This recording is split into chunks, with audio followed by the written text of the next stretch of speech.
Hello, Dr. Miller. Thank you for doing this despite your busy schedule. I'm really grateful. How are you today? I'm well. How are you? I'm good. I'm good. Thank you for asking. So, how did you come across sociology initially? Wow, that's a great question. I always was really interested in people. And I think that this probably stems from growing up in an area of the country that was at the time pretty homogenous. I grew up in Western Massachusetts. It was at the time very white and continues to be. It's more diverse now.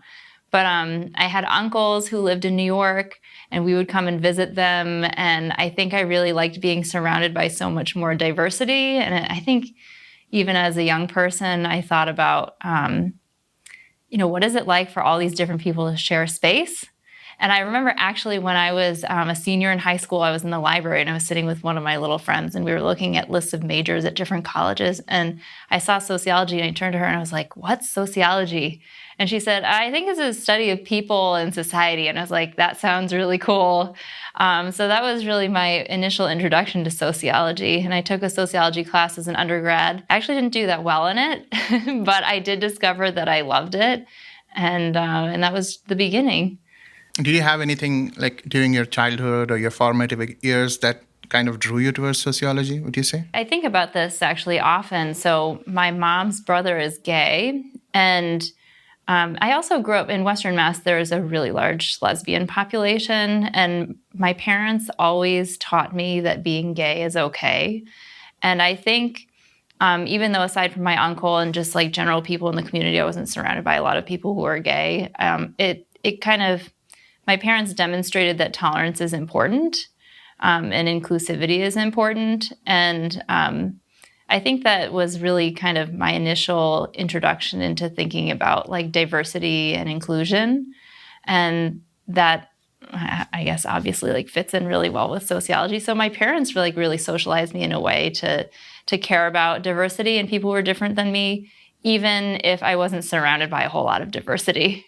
So, when you came to New York from Western Massachusetts, like you said, how different was the experience? Because New York, it's a cultural Yeah. melting pot, sorry. Yeah. Well, I had been dying to come to New York because I lived in Western Mass all my life up through college. I went to college like down the street from where I grew up. I went to UMass Amherst. And when I was there, I mean, my family, we would come to visit my uncles in New York.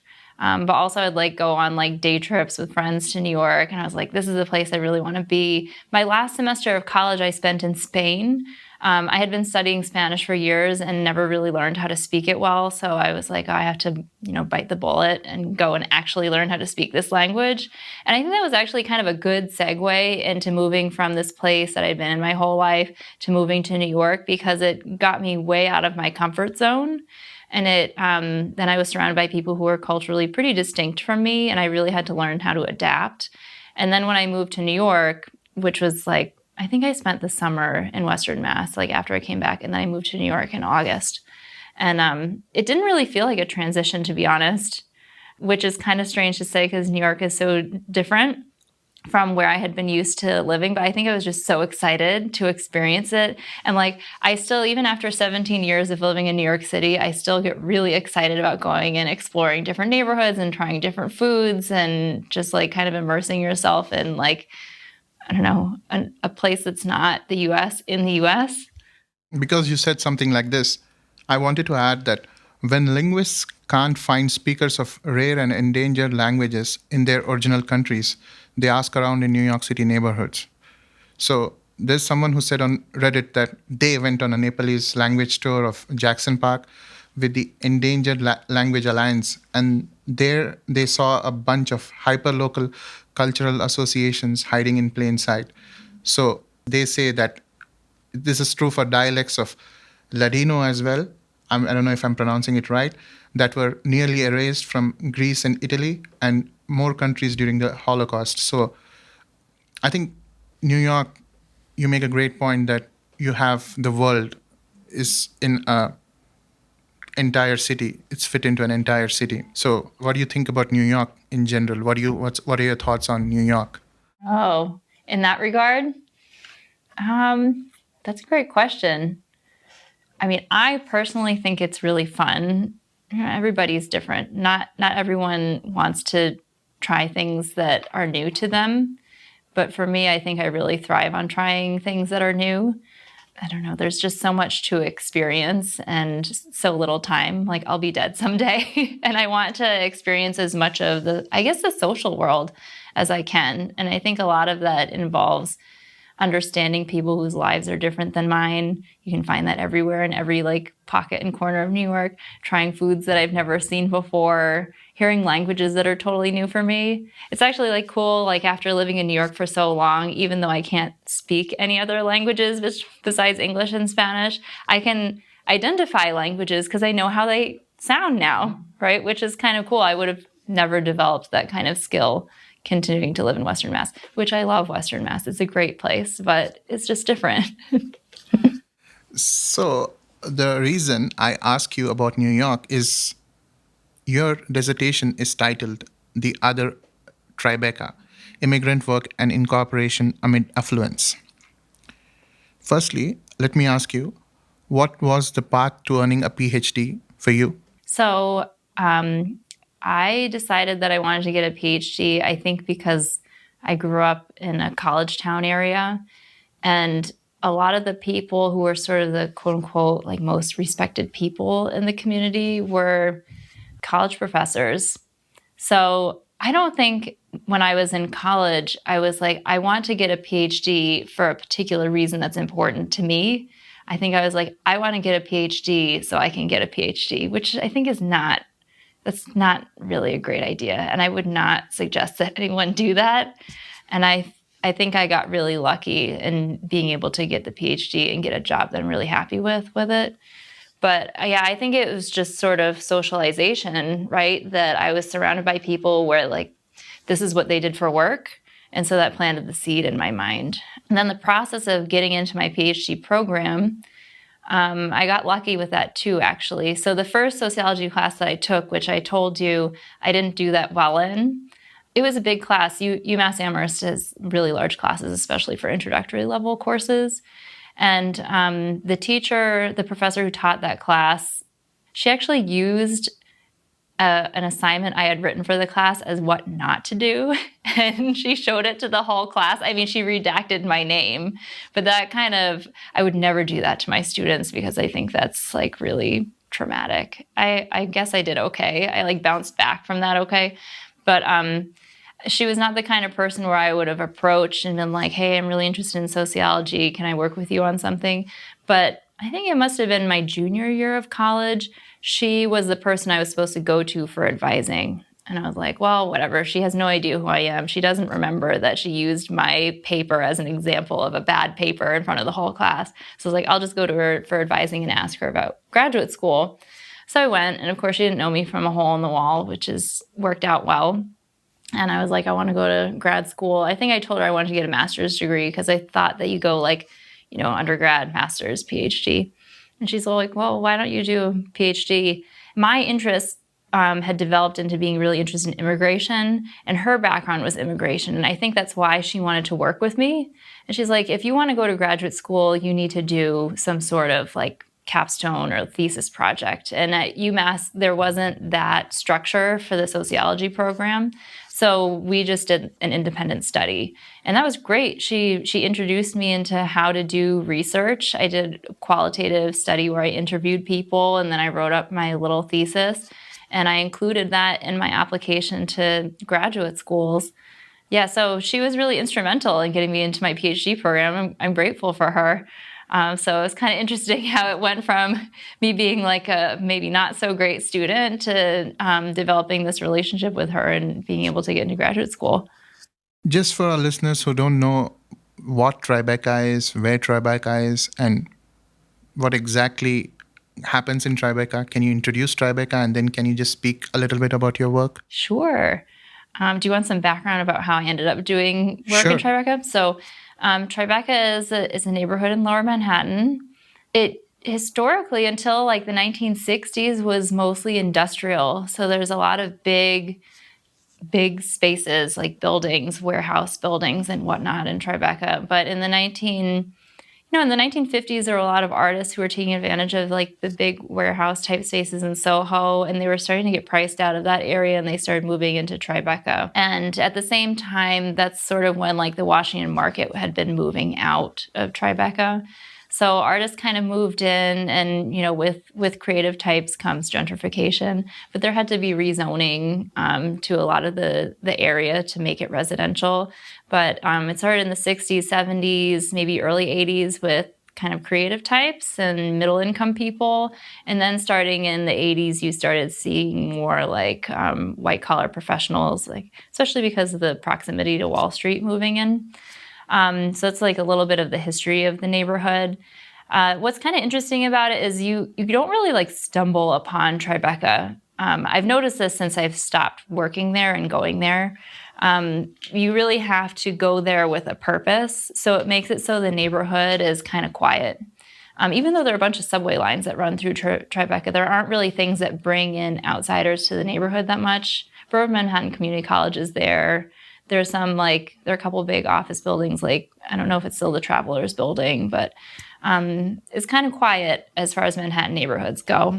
So that's some, like, I guess, geographic context. But when I was in graduate school, I ended up doing this research because when I was in graduate school, I needed work. And I had a friend from undergrad whose parents owned a small community newspaper in the neighborhood. And I was hanging out with this friend. I was like, oh, I really need a job. This was like my first year of graduate school.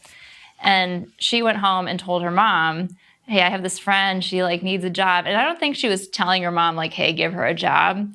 But this woman, she's so generous, was like, well, she can work for me. And she didn't really have a job for me, but I became an administrative assistant for her. And I worked for her for the entirety of when I was in grad school.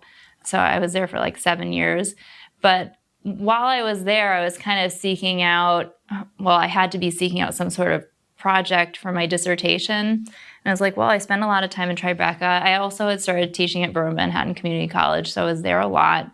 And I was interested in immigration first, but then I became interested in work kind of second. And I was like, well, there's definitely an interesting story about immigration and work in this neighborhood.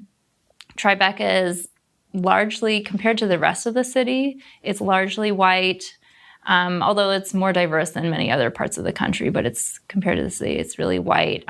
There's a lot of wealth in Tribeca, although there's still like middle income people who are there, mostly older folks. But the people who work in the service jobs, a lot of them are immigrants. Many of them are. And I was like, well, this is kind of interesting. The immigrant population of people who live there is smaller than compared to the rest of the city. So how do people navigate these boundaries of difference in the context of service work where you have to see people repeatedly? So yeah, my boss, April Corral, was so instrumental in kind of connecting me with people in the neighborhood so I could start doing my data collection. So you say in your dissertation that some theories state that shared space does not automatically make for frequent interpersonal interaction, and that individuals within diverse neighborhoods or institutions may lead very separate lives from one another. I think this was from Bach, Foner, and Fredrickson, 2004, and Abrahamson, 1996. But how does that connect to the concept of contact theory? And despite being a neighborhood in Manhattan, which is supposed to have so much of diversity, right? How is that a place with so much of diversity, so many different people, such a big population? How is it that it's still very closed in that way? That's a great question. Might have to wrap my head around that a little bit. But a lot of the literature on like Native immigrant relations in the US focuses on like hostility or like negative relations. So when I went in to do this research, I sort of expected to find maybe there are similar patterns here as we see in a lot of the other literature about how like US born people and immigrants interact in shared space.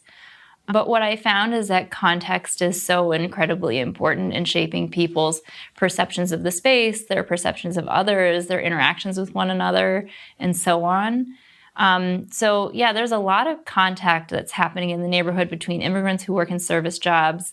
I selected people not by where they were from, but by the kind of work they did, because I wanted to select immigrants who were seeing the same people kind of on a regular basis. So there's a lot of contact going on in the neighborhood, but because of the neighborhood's particular unique context, that sort of allowed for a sense of community between these two populations of people. That being said, it's very superficial. I think outside of the service interaction, there wouldn't have been really any contact, much less meaningful contact between like these two populations of people at all. But linking it to contact theory, I think that there's a local culture of kind of like progressivism or like liberalism in Tribeca to begin with. So I think a lot of people who live there like to think that they're inclusive, regardless of whether or not they actually are, right? Some of them certainly are, and some may not be. But I think that because of this local culture, it allows people to be open to including people who may not look like them into their definition of community. So I don't think contact theory is basically the idea that the more contact you have, the more it challenges the stereotypes or biases that you have. But I think that contact certainly humanizes people who are different from them in the Tribeca context. But I'm not sure if it's doing much in terms of challenging people's preconceived notions, because people kind of come into the interactions like thinking at least that they're open-minded to begin with. I think many people believe, at least historically, believe that immigrants served only a utilitarian purpose. They came to the country to replace whenever there was a labor shortage or whenever there was a requirement for a certain task to be done, whether it was World War I, whether it was World War II. And FDR famously turned away the St. Louis ship when the Jewish population had escaped Austria and tried to enter the United States after being rejected even at Cuba. So how do you think Tribeca or anyone else, how do you think immigrants are viewed in that context? Oh, yeah, great question. I think that our kind of our general immigration visas are a little bit of a reflection of the role that the U.S. sees immigrants playing in the country, right? First of all, most immigrants are what we call economic migrants. So they're here to work. And oftentimes people will come here with the intention of going back home, right? I'm going to work here for a while. I'm going to make money and then I'm going to go retire at home. But then what happens is, your life becomes here and, there's less and less reason for you to go back home because this becomes your home. But a lot of our visas are economic visas. But the thing is, though, is it's not reflective of the kinds of labor that we need. We have a lot of visas for high human capital migrants on one hand, which we need. Something like a quarter of our surgeons are foreign-born because we don't have enough people who go through that training to become that here in the U.S.-born population. But we also have intense need for people who can work in what we call like unskilled or semi-skilled kinds of jobs, people where you don't need a lot of human capital to fill them. So I think that our immigration, of course, a huge number of our visas are also family reunification visas. But if we look at non-family reunification visas, it's kind of structured in this utilitarian sort of way, right? What do we need? What gap are you filling for us? At least on the high end of the skill scale, right? There's a whole other discussion with people who have less skill, and there are all kinds of questions about why we wouldn't have visas for them. The reason I ask you is this, because you say in your dissertation, you mention about the immigrants having a dual frame of reference. So this was the same thing that you said. When people come here, they come with the thought that they'll earn enough money to settle back wherever they have come from comfortably, but then their life becomes America or wherever they migrate to. I would say America specifically because America has a very unique relationship with migration in general. It is not just people migrating and being second-class citizens or people who are still outsiders. People who come here, they become so homogeneous with the crowd itself. that you can't distinguish America from them. And a history professor once told me that unless you came on the Mayflower, you're an immigrant. Anyone except the pilgrims who had first come here, unless you are descendants of those people, we are all immigrants. America is an immigrant country. So you talk about the dual frame of reference. Can you kind of discuss more about this? What exactly do you mean by dual frame of reference? Yeah, absolutely. So the dual frame of reference is basically when immigrants come to, say, the US, we'll use obviously the US as an example in this conversation. When someone comes from another country to the US, they're thinking about, well, what do I have access to in my home country versus what do I have access to here? We've all heard the story of the person who was like an engineer in their home country and now they drive a cab here in the US. This is what sociologists call downward occupational mobility. And it's really common for immigrants to experience this. There are so many people with like a lot of education and skill who are working in jobs that are quote unquote below their training and their professional skills. And the dual frame of reference basically explains that in this understanding of, well, you may be an engineer in your home country, but what can you get out of that compared to being a cab driver here in the US, right? So if there are no jobs for you as an engineer, if the pay is really low, if you can't support your family as an engineer in your home country, maybe you can do a lot better economically being a cab driver here. And so you just sort of say, well, this is worth it to me because I can do economically better. Or let's say like, if we use the example of washing dishes in the back of a restaurant, I think that's an even better example because US-born people would look at a job like that and be like, that's below me. I can't do that job. Even if I have very little skill in education, I can't do that because this is not a quote-unquote good job. This is a quote-unquote immigrant job, right? But they're not coming in with like another frame of reference of what might make that job a good job for them, right? Whereas if you're coming from a country where you would make like a third as much money working in your home country as washing dishes here in the US, then it makes it a lot more appealing, right? The dual frame of reference also has a counterpoint to it.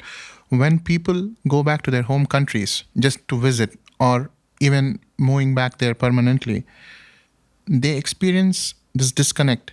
They think their country, their home country has moved on while they are still stuck in the past. Like if a person has moved to the United States in 1999 or 2000s, when they have gone back in 2020, they think that they're still stuck in 2000s, whereas their country has progressed 20 years ahead. And there's also a phenomena called tall poppy syndrome, where people go back to their country and their relatives, their friends, their family are kind of jealous of them. I would say not jealous exactly, but they try to put them down, saying that, oh, this person is coming from somewhere else, so he or she doesn't understand what our lives are actually like.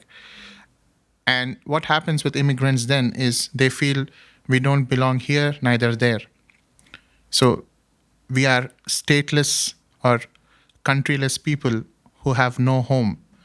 We always think that the country that we have migrated to may not ever consider us part of their lives, and the people back home do not consider us a part of their lives because we have come here.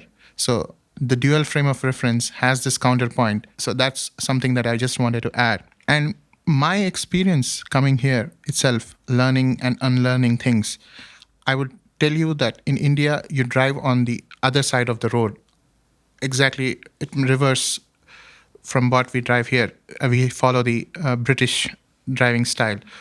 So our steering wheel is on the right side, unlike here where it's on the left side. And I learned cooking after coming here. I learned cleaning. I come from a place where someone else, or you pay someone else to do it for you.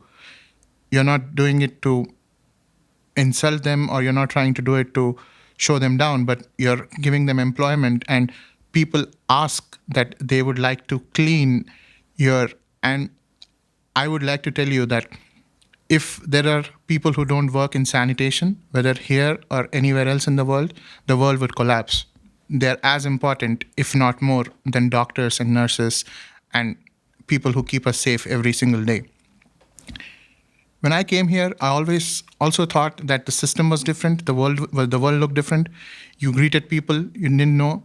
In India, for example, you wouldn't greet people unless, because the problem is here there is not enough communication, or there's not enough people for you to talk to each day.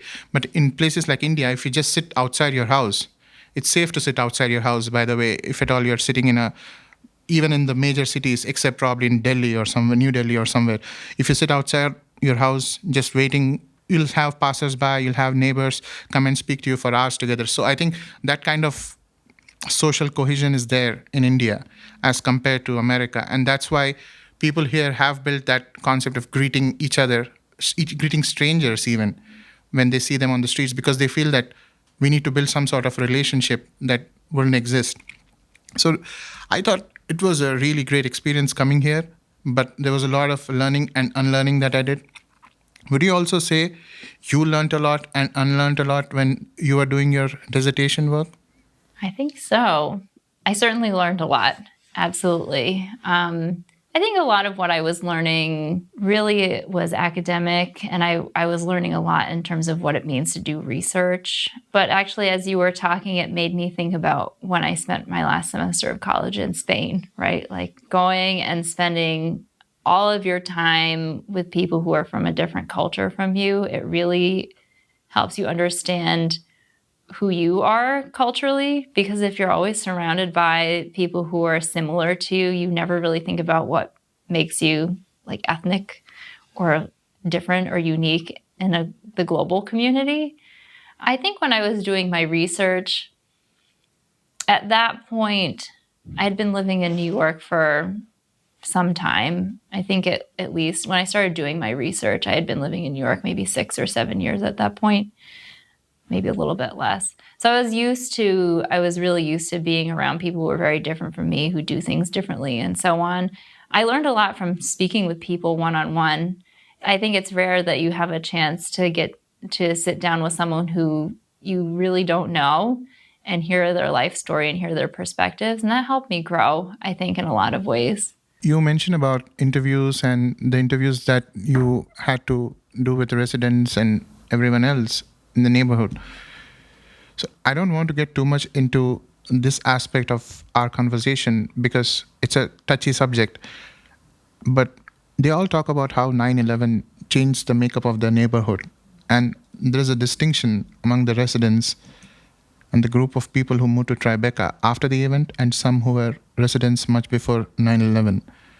So how do you think mass tragedies help with social cohesion despite the unfortunate reality they entail? And you also mentioned, I think, Park 51, is that the ground zero mosque in Tribeca and residents. So how does social cohesion help with tragedies, help with social cohesion? And also, how does events like 9/11 change the makeup of a neighborhood? How do you think, what happens then? I was actually thinking about this the other day because I did my data collection, I think I started in 2010. I was collecting data during the 10-year anniversary of the 9/11 attacks. So it was still kind of fresh in people's memories. And at this point, it's been longer, obviously. And I wonder if I were to do this research again now, how relevant or salient 9/11 would be in people's memories and their sense of community. But certainly at the time, it had been 9, 10, 11 years when I was collecting my data. There were a lot of people who had been living in the neighborhood at the time. One thing that we learned about in our Intro to Sociology class is Durkheim basically says that deviance exists for certain functions. And one of those functions is that deviance can cause people to come together. It can create social cohesion when people come together against someone who's violated the social norm, right? Or people come together against someone who's done them wrong or who's attacked them. And I think that there was always there was a lot of rhetoric in Tribeca about community when I was spending a lot of time and working in the neighborhood. And that was something that I really wanted to explore, like what is community here and who is part of the community and who is not.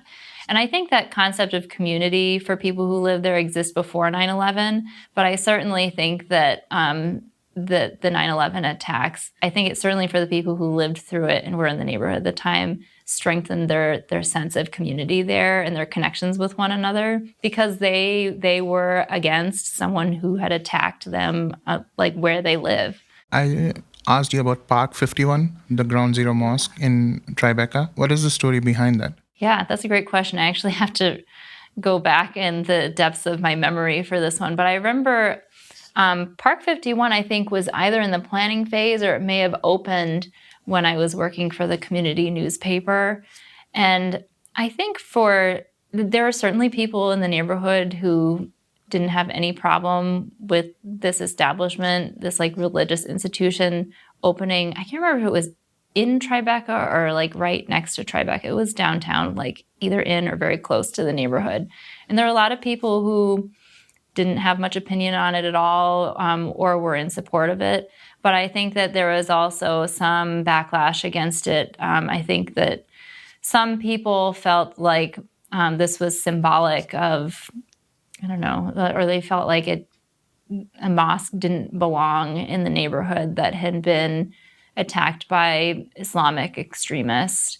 So there was a bit of, if I remember correctly, there was a bit of a debate over this particular, and I don't even think it was a mosque. I think it was a community center. But yeah, I think I would have to revisit my research to see exactly what it was. But I think it was a community center, much like a JCC would have been. But people were calling it like the Ground Zero Mosque, probably because they were highlighting the fact that it was a like Islamic institution, and some people were against that because of what had happened with 9/11. So you mentioned Emile Durkheim and the concept of how deviance brings people together. So for the people who don't know Durkheim, and can you just tell more about him? Oh, my background is not very good with theory, as you know from our class, because I kind of like skate over theory. Durkheim, he's pretty well known for, he did some writing on religious groups, and he did, I can't remember if it was him or Weber did the elementary forms of religious life, or if he was the Protestant ethic person. I can't remember. That's okay. I mean, I was not even asking about Durkheim's work in general. I was just asking about what did he exactly say about deviance? Oh, about deviance, yeah. Well, he basically, so there are some sociologists who are functionalists, and functionalists they basically believe that everything that exists in the social world is there because it serves a function or a purpose. So I guess you could say that Durkheim was a functionalist when it comes to his ideas on deviance, because theoretically, so deviance is a social construct. And because it's a social construct, that means it doesn't have to exist. We don't necessarily have to have a concept of deviance. And so Durkheim said, well, deviance exists because it serves this function or it serves this purpose. It can create more social cohesion. It allows people to understand what they should be doing versus what they shouldn't be doing, right? How are you supposed to know what you should be doing if there's no concept of what you shouldn't be doing? And also that he theorized that the existence of deviance can promote social change.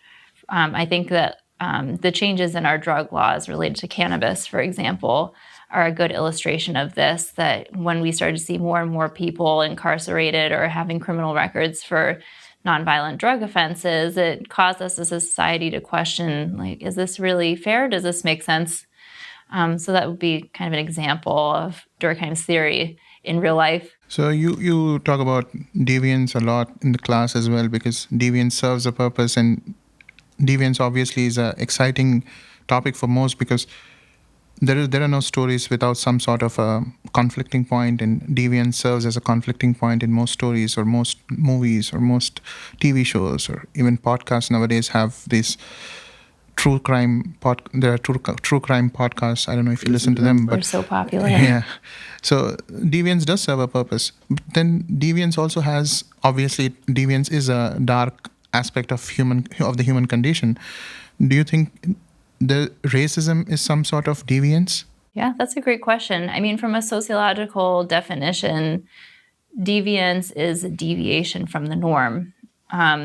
So even just having any sort of being part of a social category that is not considered the standard or the norm or the default is by definition deviant, right? So you're not necessarily like, if you're categorized as non-white, right? Or if you have a disability, or if you're trans, you're not society's standard. So by definition, you are deviant. You're not doing anything deviant. It's the category, it's the ascribed status that you happen to have. Is racism deviant? That's a really good question, right? Because it depends upon how society defines, is racism the norm or is it not the norm? And I think that you could make the argument that for a lot of US history, racism was the norm, and thereby it wouldn't have been deviant.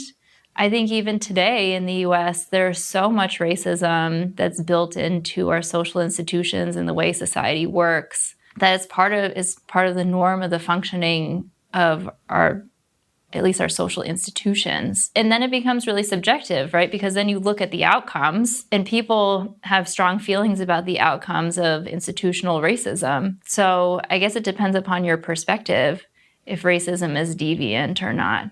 Does that make sense? Yeah. It does make sense. It does make sense. The reason I am asking specifically about racism having a deviant function is because we also spoke about immigrants who come here. And you would know there is racism among immigrants too.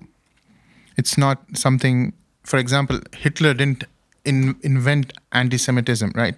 It was historically existing since probably, much before even the world as we knew became a modern or a industrial world. It has always existed. Anti-Semitism has always existed. And immigrants see the world differently because they come here, they become part of the country, they become part of the society they live in.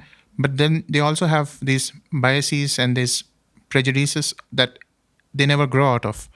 They always still go back to their base level, rudimentary understanding of how we differentiate between people or how we say that such and such a race is good, such and such a race is bad, and all the biases and all the prejudices always seep in to people. So how do you think racism among immigrants is existing? And because you've also mentioned it in your dissertation that there's this person called Sajid who spoke about illiterate workers, and Alejandra's example about the abrasive Queens neighborhood, which is completely different from Tribeca according to them.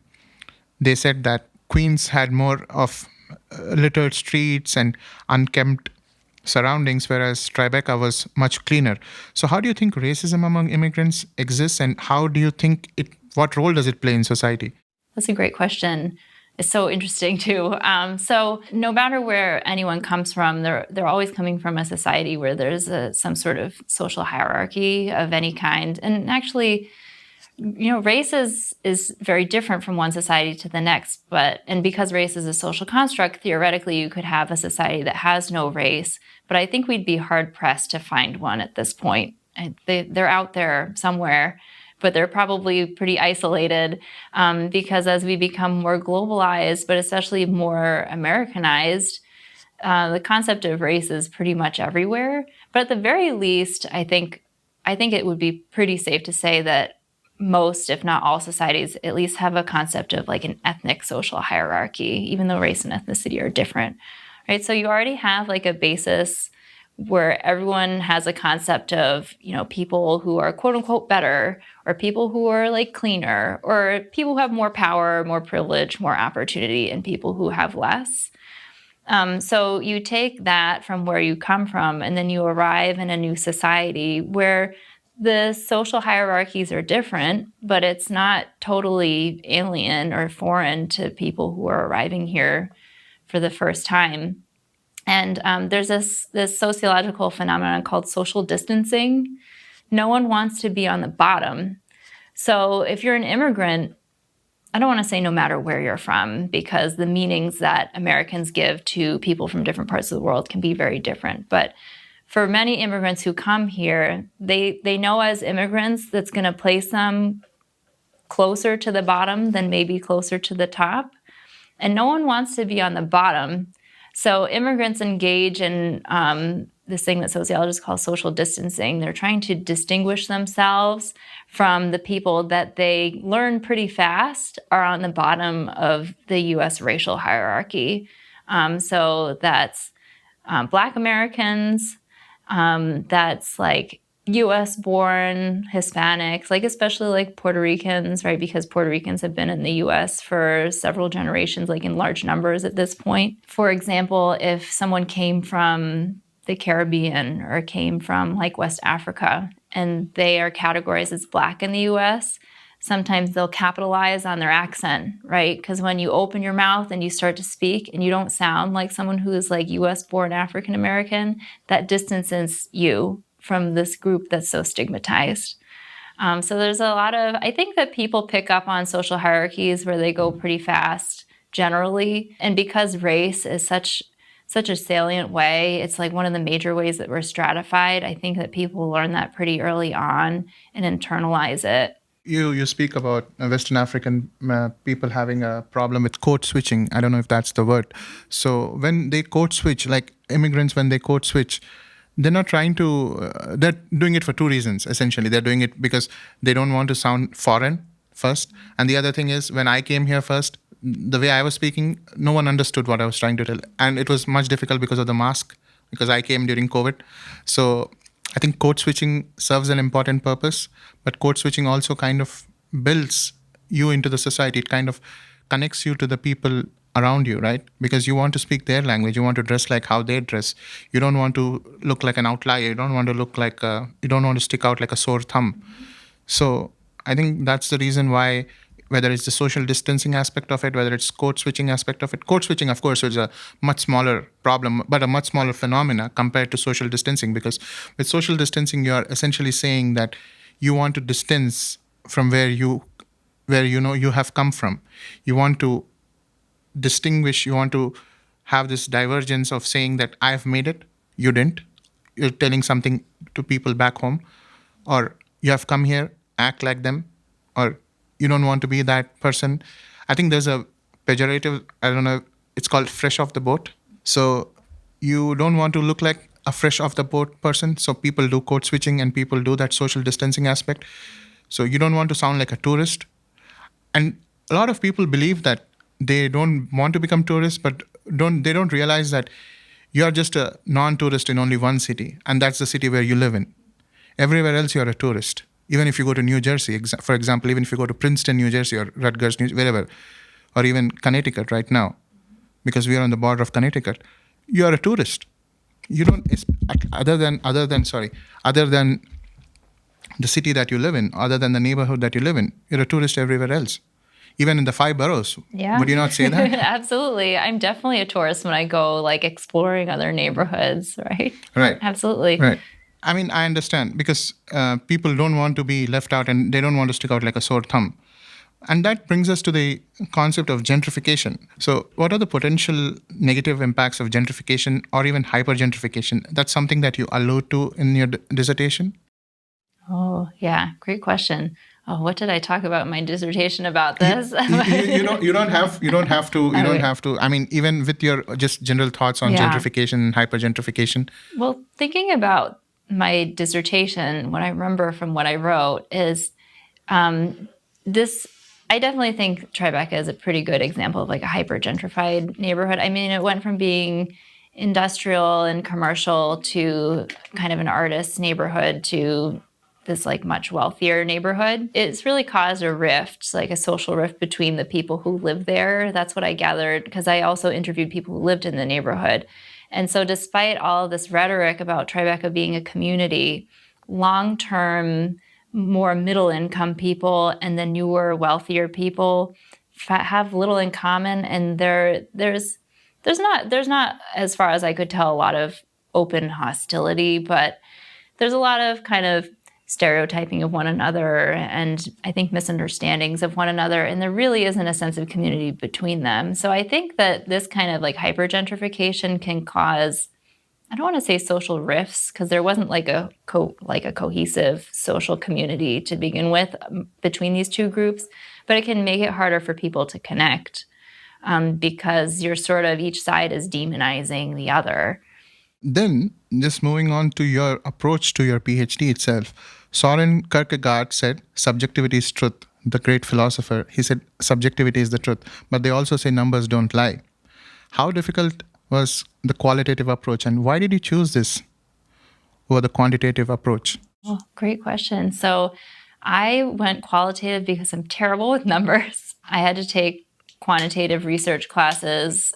I took something in undergrad, and I had to take, I think, at least 2 or maybe even 3 quantitative research kinds of classes in graduate school. And it was something where numbers and I are kind of like oil and water. We don't mix very well, and we've never really gotten along. I also have always felt a little strange about sociologists who never ever speak to an actual person when they're doing their research. I think there's something a little, I don't know. Arrogant about it? Yeah, maybe a little arrogant, right? I like the idea of talking with people, and certainly there are a lot of challenges to qualitative research because everything is subjective in qualitative research. It's all being filtered through my one perspective, the kinds of questions that I ask, the kinds of people that I select. So there's an enormous amount of subjectivity there. But I think with qualitative research, really the goal is to get an in-depth understanding of what's happening with a population of people at a certain time and certain place. And there are innumerable stories that you can tell with those people. So what I ended up getting was the story that I pursued that people chose to tell me. You are saying essentially that when you enter research with a qualitative mindset, you're also bringing with you your biases and your prejudices, right? So how do you build on that? How do you overcome them, and how do you see people for what they are? Because you have spoken about detached observation. For our listeners, can you just tell what detached observation is and how does it influence qualitative research? Yeah, absolutely. So detached observation, there are like in sociology 3 different kinds of fieldwork that you can do. The most common is participant observation, where you go to the place where the people are that you're interested in learning more about. You interact with them, ask them questions. If you can, you do what they're doing. You spend time with them. You formally interview them, but you also have informal conversations, and that's the most common. You'll also see ethnographies where people are really, really embedded in the community and they spend as much time as they can there, but that's hard to do in terms of time and finances and other logistics. The third kind is detached observation. Detached observation, really at this point, no sociologist would trust a study that's based only on detached observation anymore. And this is when you go into a place and you collect data without interacting with people and without introducing yourself as a researcher. And you're not asking people clarifying questions. Why are you doing that? Right? Instead, you just interpret it all yourself.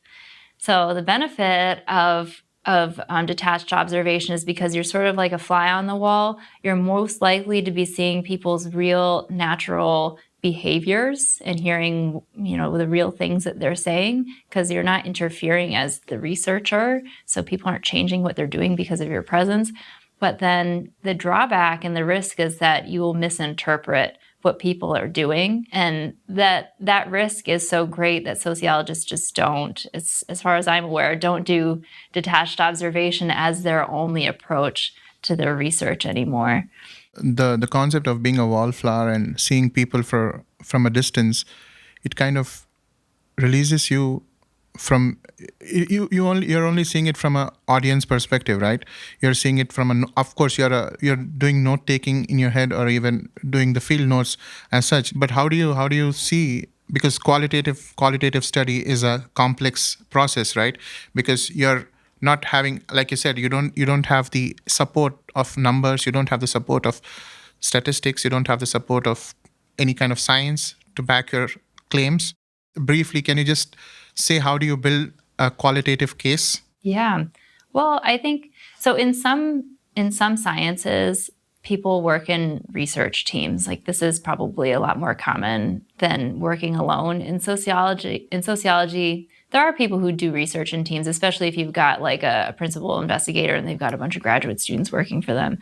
But most sociologists kind of work alone in some ways. Like I did my research alone. I had the support of my dissertation committee, which they were indispensable, and they were such excellent people and so helpful to me. But even though I was doing all the data collection alone and I was sort of writing alone, I wasn't alone in the process because I was always talking with my dissertation chair and the other people on the committee. I also had a lot of really good friends who are still good friends of mine today, and we shared our trials and tribulations with doing field work because they were all qualitative people too. We would share our writing with each other. We would trade like chapters, like once a month or however often we go through it. So getting the perspectives of, there's so many people who are involved in my dissertation, and getting their perspectives and getting their feedback, it really helped me see my data better. And it also helped me analyze my data better. If I did this alone, it would have been a very different outcome, a different product. And I don't think you could say fairly that it would have been very good research because it's really a collective effort. Moving on to something beyond your PhD, because we also need to talk about a lot of sociological aspects of life, because you're a sociologist first. What do you think? What role does education play? What is the importance of education for a human being? That's a great question. Well, there's so many directions we can take this in. Well, whenever I talk about education with my introduction to sociology class, I ask my students, what is education? And invariably, there are students who say, oh, it's school.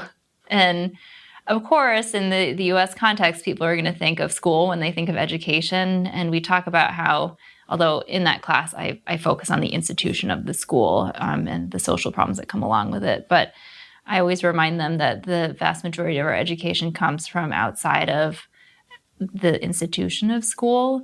But education, and this is what I tell my students, is basically the process by which people learn the skills that they need to function in their society. So it's kind of broad. Okay, point taken. But education also is a tool, because we have spoken about this in the class.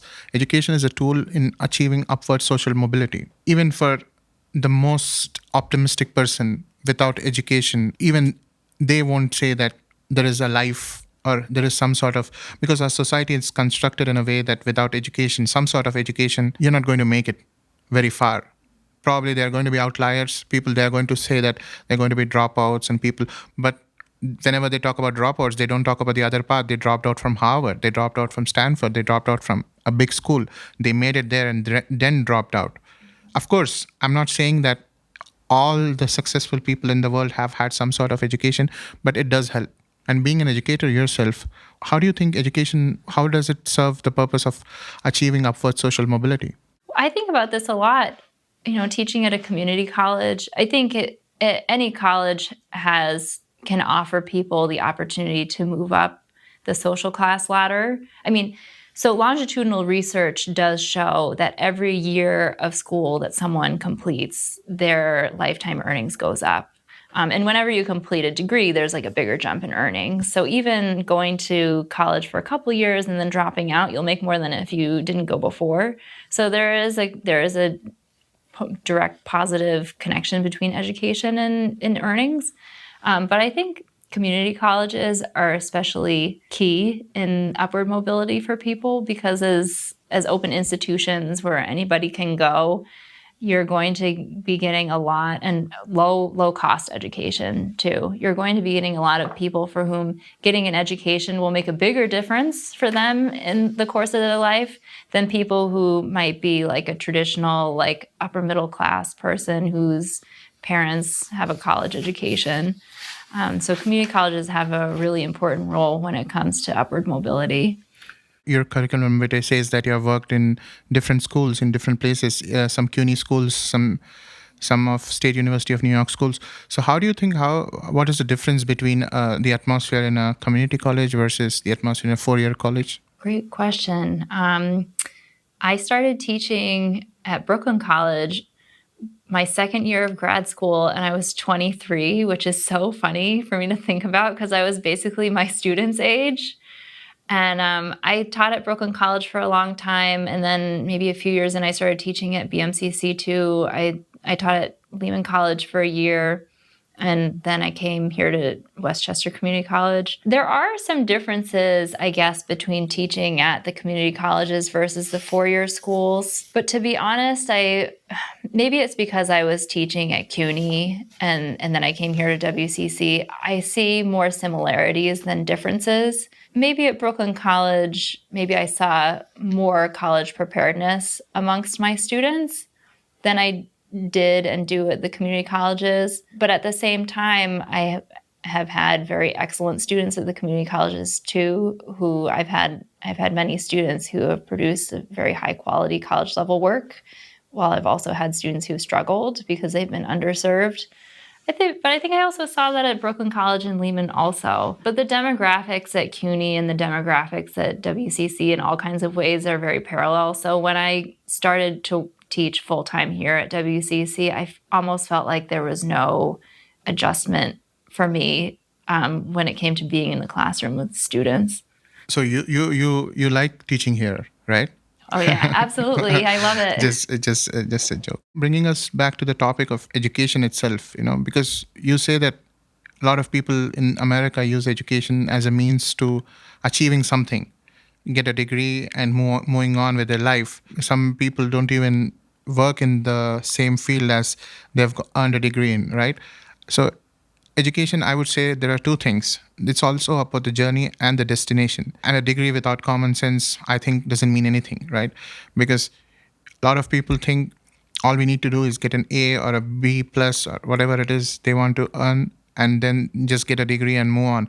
But the experiences that you have, the people you meet, because I think you have alluded to this in our last class about the strength of weak ties, because you build social bonds with people you wouldn't generally meet on the streets or somewhere else. How do you distinguish education's journey versus the destination?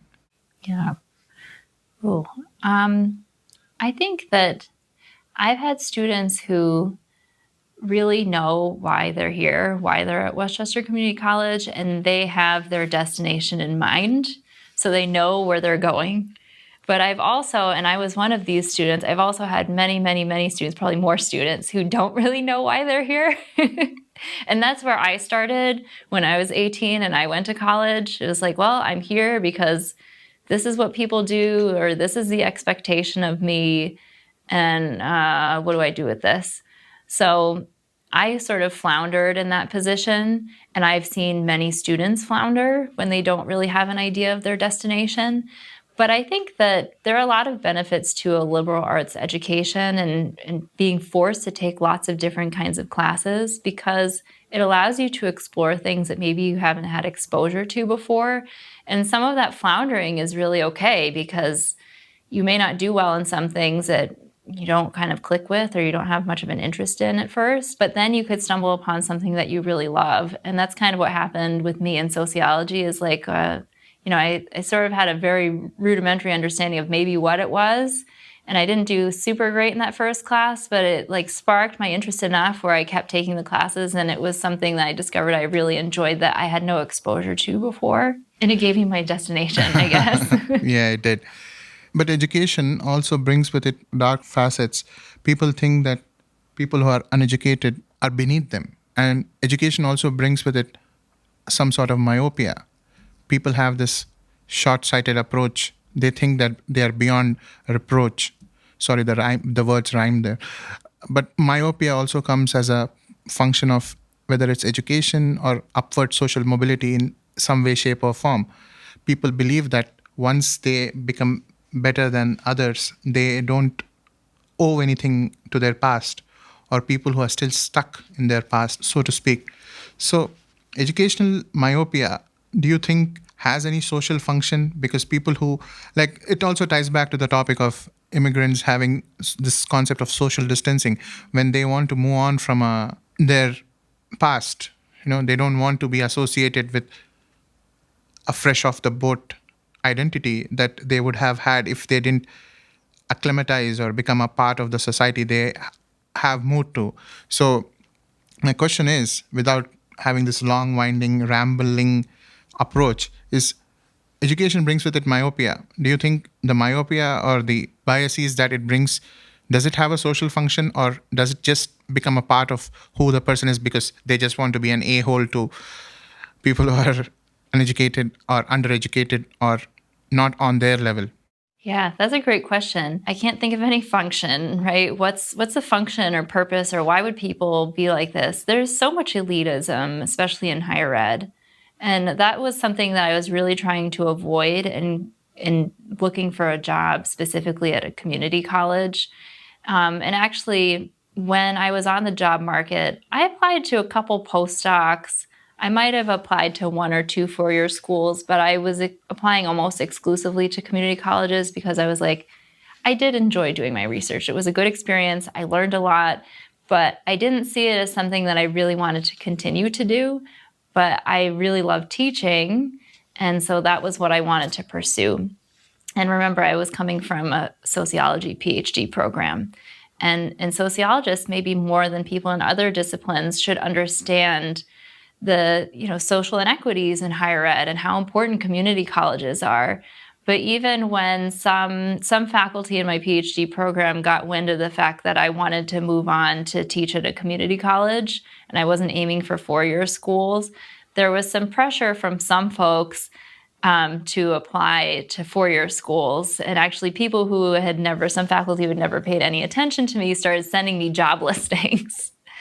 And I thought that was kind of ironic. These are the people who are supposed to appreciate community colleges as an important, I guess, pathway for poor, working class, lower middle class people to move up the social class ladder. And community colleges are part of creating more equity in society. Sociologists should be interested in that, I think. But there's so much elitism that's really so firmly embedded in higher ed that people become myopic, right? So I'm not sure it really serves much of a function aside from just solidifying some of the stratification that we already have. So the hubris comes and it replaces rationale, I guess. Mr. Miyagi from the movie Karate Kid said, "There is no such thing as a bad student. There's only a bad teacher." Moving on from Mr. Miyagi's words, believe me, I have seen a lot of bad teachers in my life. And according to me, empathy in educators is the first and foremost requirement, and academic acumen comes later. You have spoken rightly so about how some of your teachers, some of your professors had dissuaded you from joining a community college, and they should have known better, according to me, right? Because I don't know the reasoning that you want to be associated with an elite school or with a big league college or with a big league place. I understand that, but saying that you don't belong in a community college, you belong somewhere better, is not what an educator should do. I think educators serve a very important purpose because I come from a family of educators. I come from a family of teachers, and I understand I have not been a great student in the past, and my father would attest to that. But educators, of course, educators serve a very important role. Educators do need to have empathy. Here's what I'd say. The reason why people are interested in taking your class or Professor Farhad Amin's class or whoever it is, Professor Kalfayan's class or Professor Rodina Stephens' class is because they see that the professor has empathy above everything. Because without empathy, without kindness, you know that when students are not going to come here with a very broad sense of understanding of things, they're going to come here with a lot of biases, they're going to come here with a lot of their own emotional, mental, physical backlog. They don't come here with a clear mind. How do you think educators should impart empathy? And what role do you think educators play in the social structure? And because empathy, according to me, again, just to reiterate, is an important facet of educators. In academic acumen comes probably 10 or 15 points down the whole requirements of a teacher or educator. So do you think from a sociological perspective, educators play a role, and how do you think empathy in educators is important? Yeah. Empathy, I think, is so important. One thing that I don't think it was in your class, but oftentimes in my introduction to sociology class, when we talk about education and we talk about elite institutions versus community colleges, I tell my students that the quality of instruction is not necessarily going to be better at, say, an Ivy League school. In fact, it may not be as good as at a community college, because at an Ivy League school or like a tier 1 research university, faculty are there not necessarily to teach, but to make a name for themselves in their field and to publish and do research and so on. Whereas at a community college, faculty are here to teach, and that's pretty much it. I mean, we do other things too, but the absolute, by far, number one thing that we do is we teach. And a lot of having a positive impact on students is having empathy. And being at a community college, students come here, like you said, from so many different kinds of environments, and they have so many things going on in their personal life and so much responsibility, and they have to work and they have families and all of these things. So you have to, as an educator, walk a very fine line of setting like the ground rules and being firm with them, but also being empathetic and trying to be understanding without really bending those rules. So, if someone's having a really hard time, say, well, I'm really sorry that you weren't able to get this in on time, but let's look at things moving forward and how we can keep you on track. And I think if you treat people with kindness and with empathy, they become a lot more receptive to learning in your classroom. And so I think empathy is really important. I don't know if I try deliberately, but I try to kind of win over my students personally, because then I think that they'll get more out of the class, if that makes any sense. And what role do you think educators play in the social structure itself? Oh, of the institution? I mean, in society, in society. Because this, according to me, they serve a very important purpose. Because without educators, you wouldn't know all the things that the sociology talks about, right? You wouldn't know deviance versus why people behave the way they do and all that. There has been no great human being without having some sort of a mentor or some sort of a teacher who has taught him. Yeah, teachers, educators generally are obviously, it goes without saying, so important. I was thinking about something that we discussed in your class about the importance of having representation at the front of the classroom, because so many educators, both in K through 12, but also increasingly in higher ed, are white women. I know here at WCC, a large portion of faculty are white women, at least full-time faculty. And, I think that my students, many of them, have a good experience in my class. But when they go into all of their other classes, it's important for them to see diversity for a lot of reasons, in terms of gender and race and ability and all kinds. Because not only do they get to see themselves in some of their classes at the front of the room, but then they also get to see people who are different from them, who are also doing the same kind of job. So educators are really their role models and their mentors, and they provide, they plant the seeds of possibility in the minds of students that maybe they otherwise, I don't know, maybe wouldn't have had exposure to or thought about. Let me say something about your class, at least your style of teaching. I wanted to save it for the last moment, but I just want to interject here and say that one of the first things that you notice in your class is you have a very calming presence.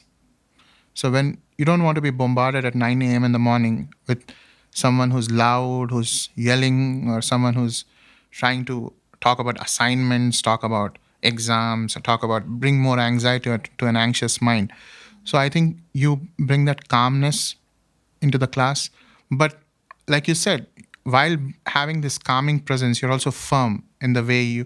So I think you control, or I wouldn't say control is a strong word, but I think you have this presence where you know where you're standing in the class, who you are speaking to in the class. You have this control over the class itself, like how a good director in a movie set would have. They know what's happening around them. They know where the cinematographer is. They know where the artists are. They know where everyone else is. They know the sound guy where he or she is. So they know everything. So I think that's one of the great things about your class is you have this control. You have this absolute presence. You have this, I wouldn't say imposing presence, but I would say you have this very effective presence. You have a very strong presence in that sense. You don't require for a teacher to yell at students or start writing on the whiteboard, the blackboard, whatever.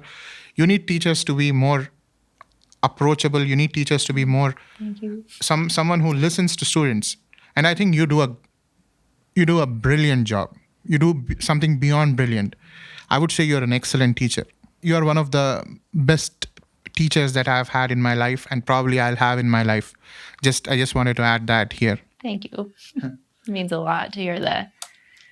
So, but also, education has its own drawbacks. Coming to the topic of education, moving from speaking about you, I would again like to speak about something about you again in the end, at the end of our conversation. So I believe that education needs some leeway. Education is very rigid and competitive.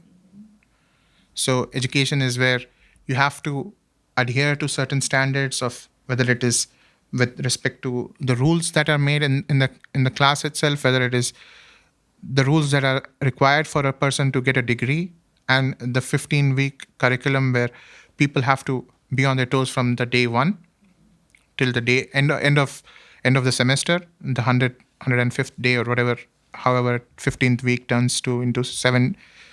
So do you think education needs some leeway? It's very competitive, it's very rigid. There is no room for error here. At least American education system has no room for error. Once you miss out on the train, you're gone. So do you think education needs some empathy? Yeah, I definitely think so. It's the institution of the school is so rigid. The word that you used is, I can't think of any other way to explain it. It's very rigid. It's very narrow. Our concept of what it means to be in a learning environment.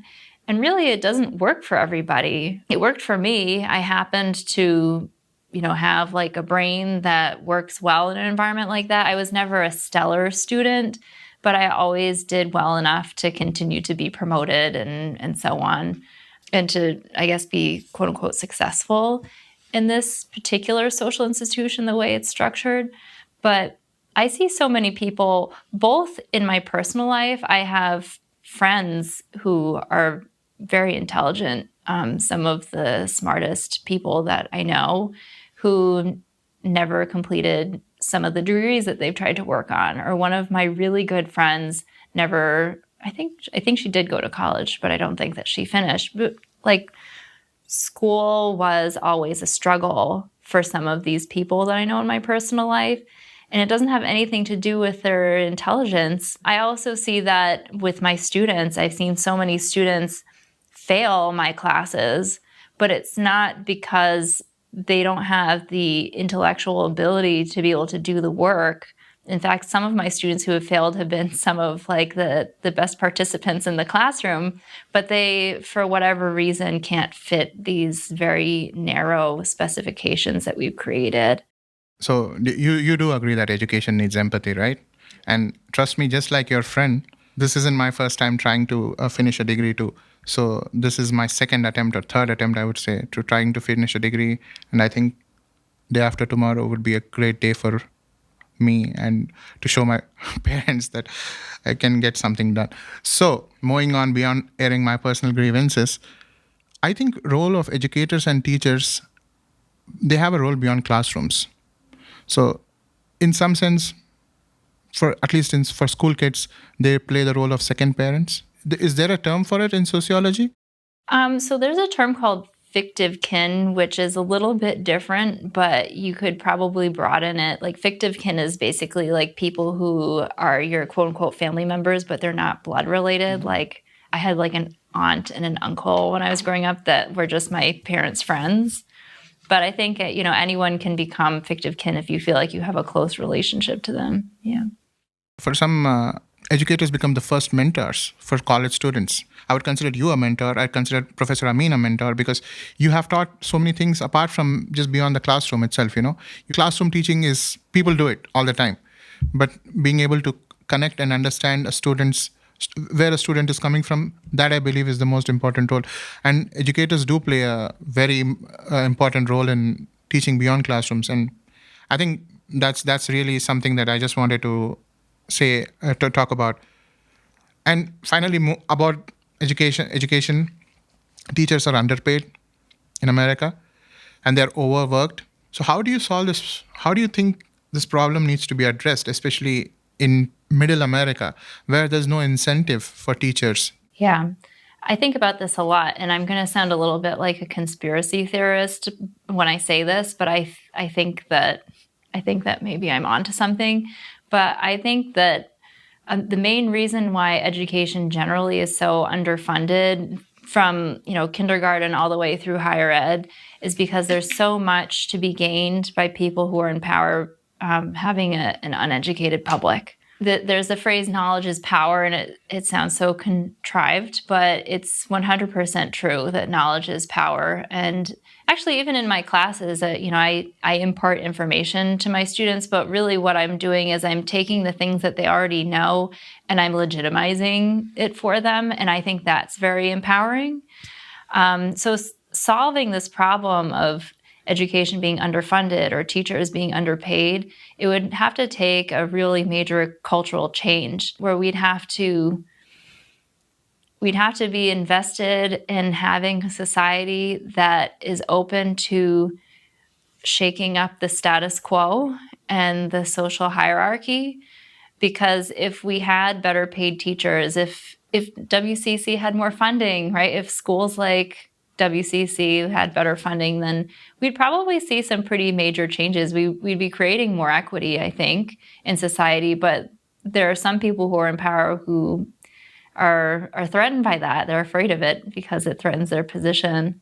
Historically, there has been a precedent of why race existed. Race has been used as a way of soft control to exert. Racial discrimination has been used as a way of soft control in the past, and America has a complicated racial history, as we are all aware. Before we move on to your experiences in the South, I just wanted to ask, like, from an immigrant perspective, or not even from an immigrant perspective, but from someone who's not either black or white in America, there's this whole concept where people feel, why should we be so invested in this fight between two groups of people? And I have not done anything wrong. So how do you address that? Like, how do you say, because this is a complicated subject. I don't want to say something that is not that's not proper, because you need to have a lived experience to understand someone else's life. You need to walk a mile, much beyond a mile, in their shoes to speak about that.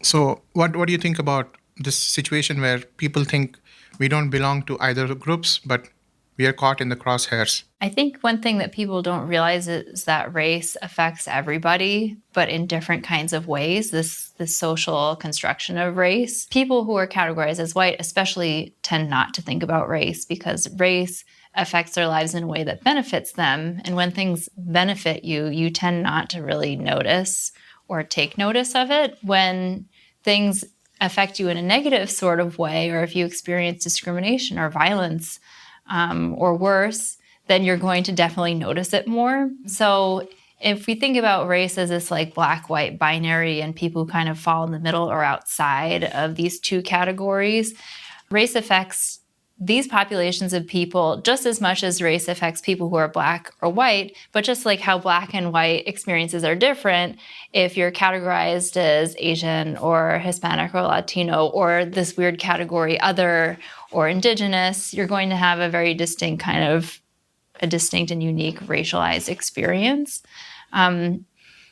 It's not uncommon for, especially like people who are categorized as white, whose families are newer in the U.S. Like, let's say, your family came from Europe in the 1960s or the early 20th century.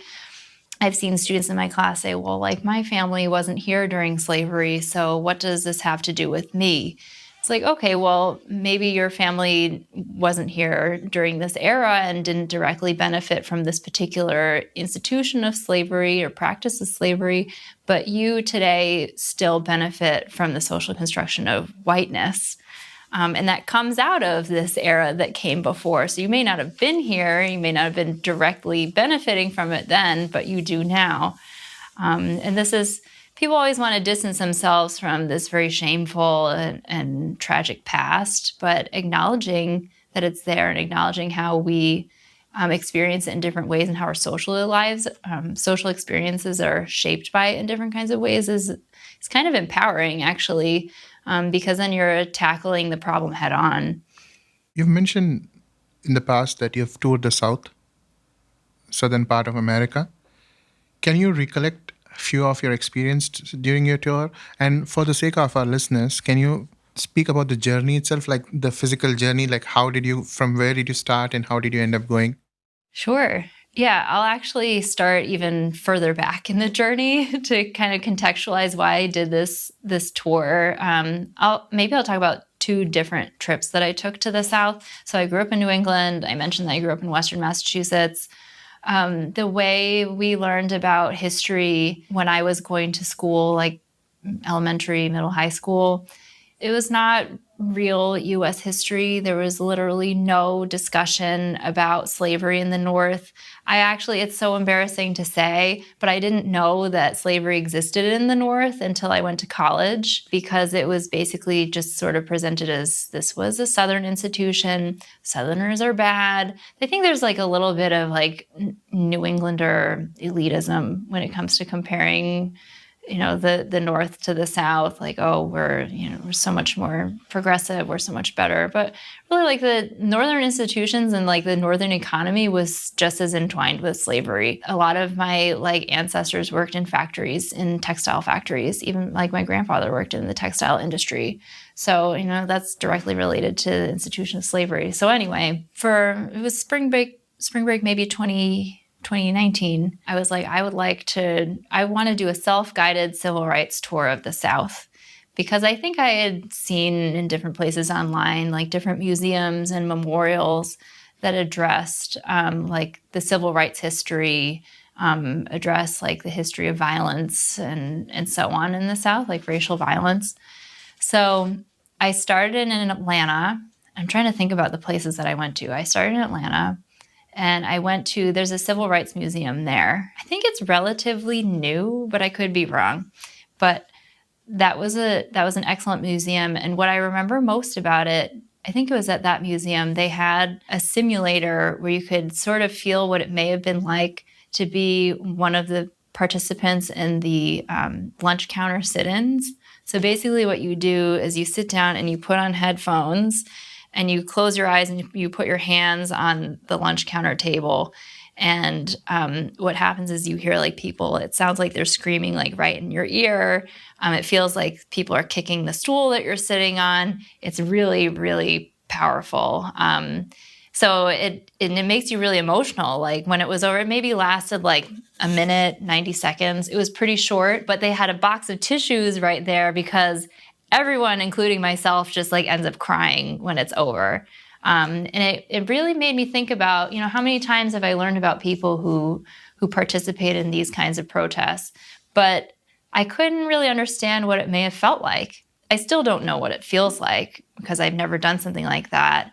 I'm not a Black person in the South in the 1960s, right, trying to fight for equitable rights. But I thought that for me was a really good experience because it kind of gave me more of an idea of the kinds of things that people had to go through to try to push for what we're still pushing for today.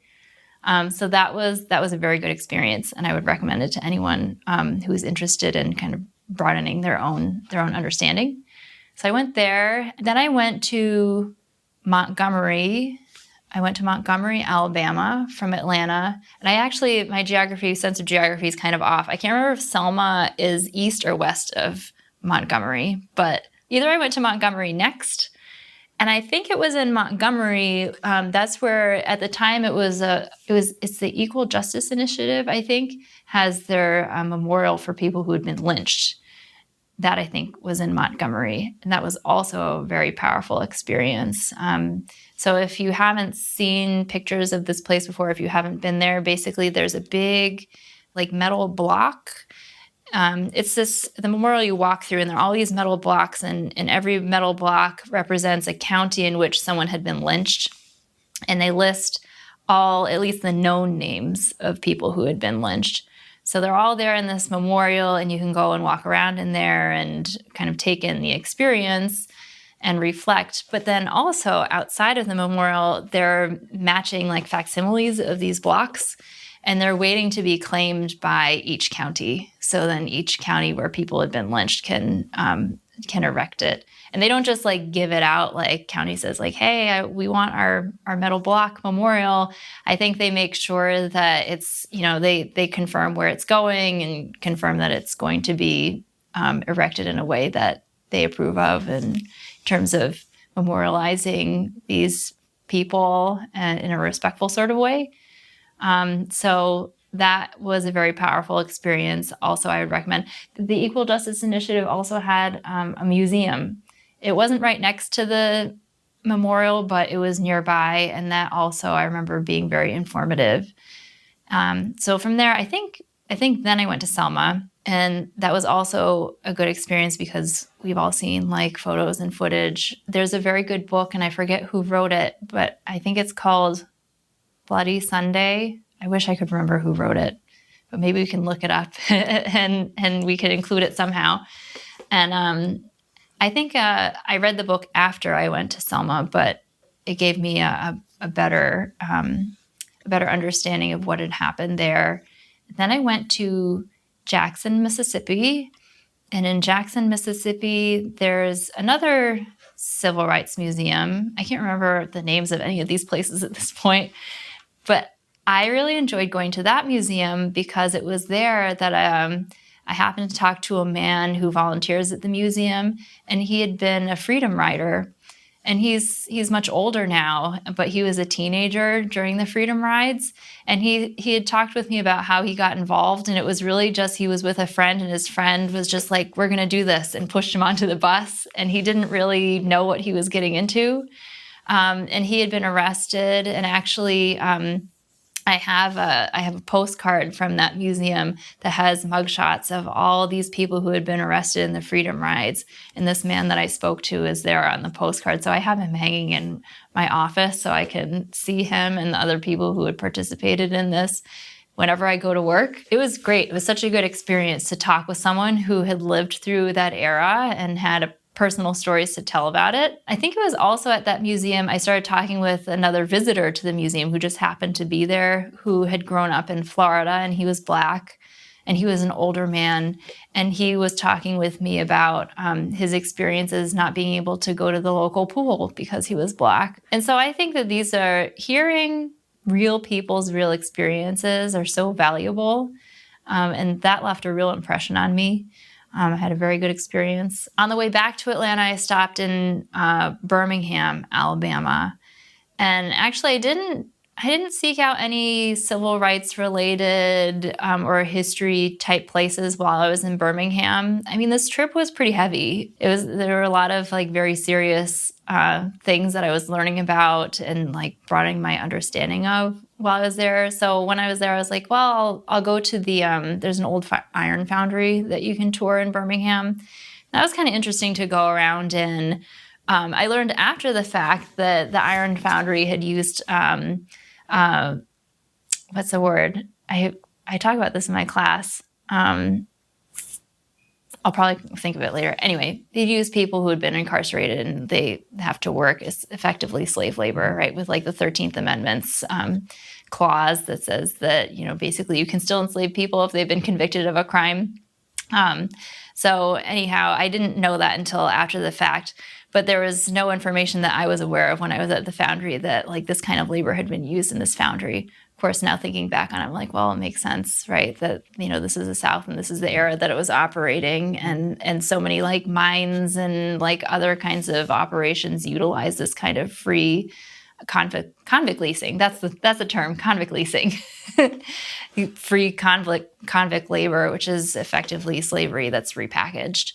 So and then I went back to Atlanta and I went home. That was a really good experience for me. And I was also teaching my race and ethnicity class at the time. So it was great for me to be able to go back to class after spring break was over and share with my students the places I'd been to and what I learned. And I recommended if they ever had the opportunity, they should go. Is it okay if I talk about my most recent trip to the South? Okay, so this spring break, I just needed a change of scenery. So I booked a really short trip to Savannah, Georgia.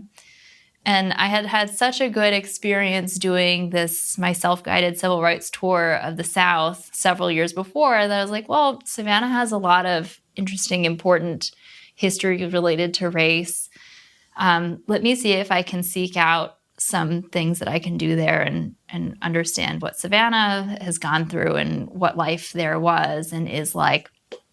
So I found one, it's like a consortium of museums and a historical house. And the house was described as like the house and the slave quarters. And it was a tour. And I was like, I'll start there. This seems like it's going to be really interesting because a lot of times with historical places generally, and especially historical houses, you're really only seeing like the rich and you're not seeing all of the other people who are involved, and especially the people who are most involved and the most exploited. So I was like, oh, if it's billed as being the house and the slave quarters, it's probably going to be a pretty honest discussion of this history here. I think they definitely tried. They tried on the tour, but I felt like it was really lacking in a lot of ways.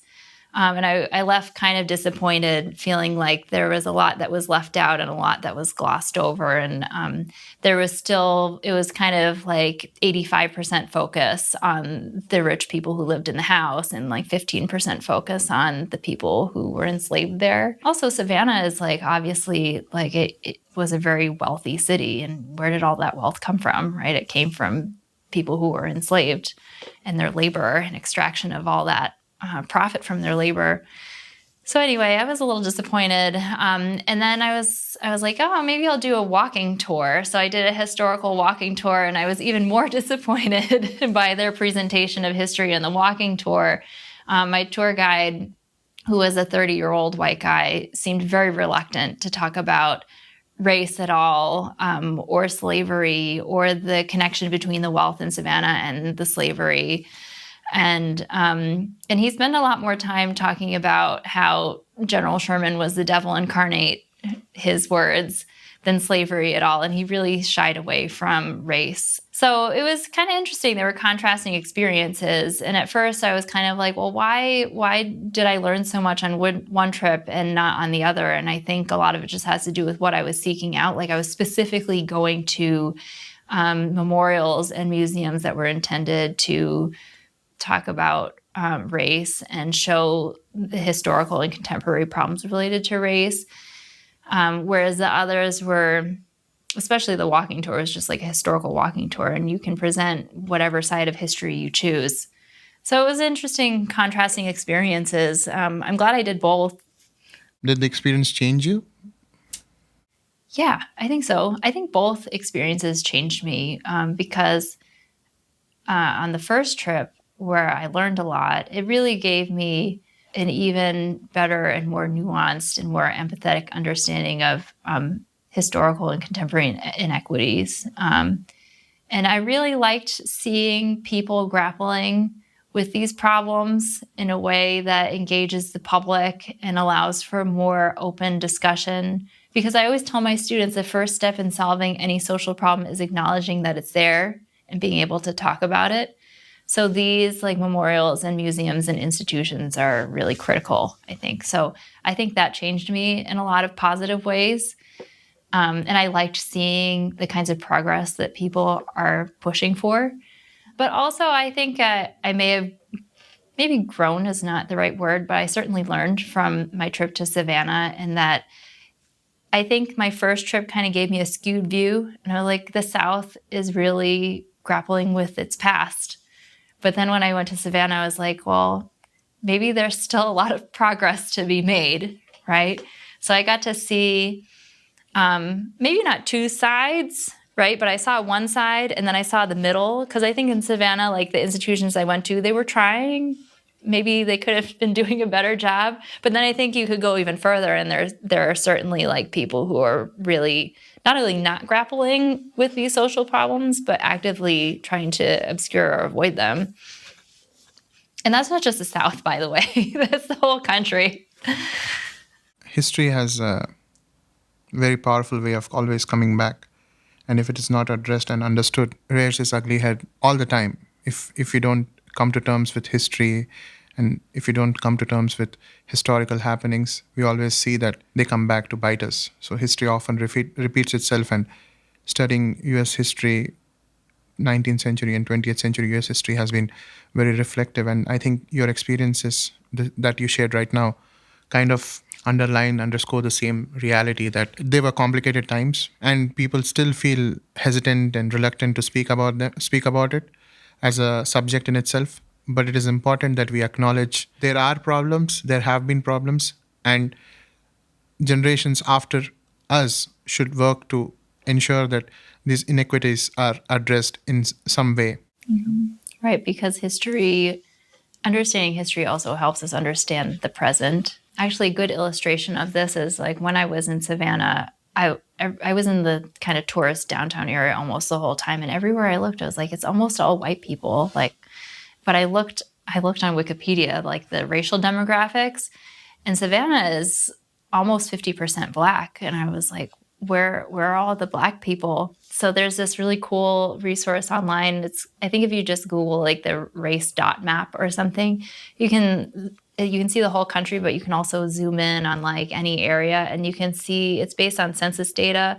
Every dot is like a X number of people. So it's like Asians are a red dot and whites are a blue dot and blacks are a green dot or whatever. And you can see how people are racially segregated.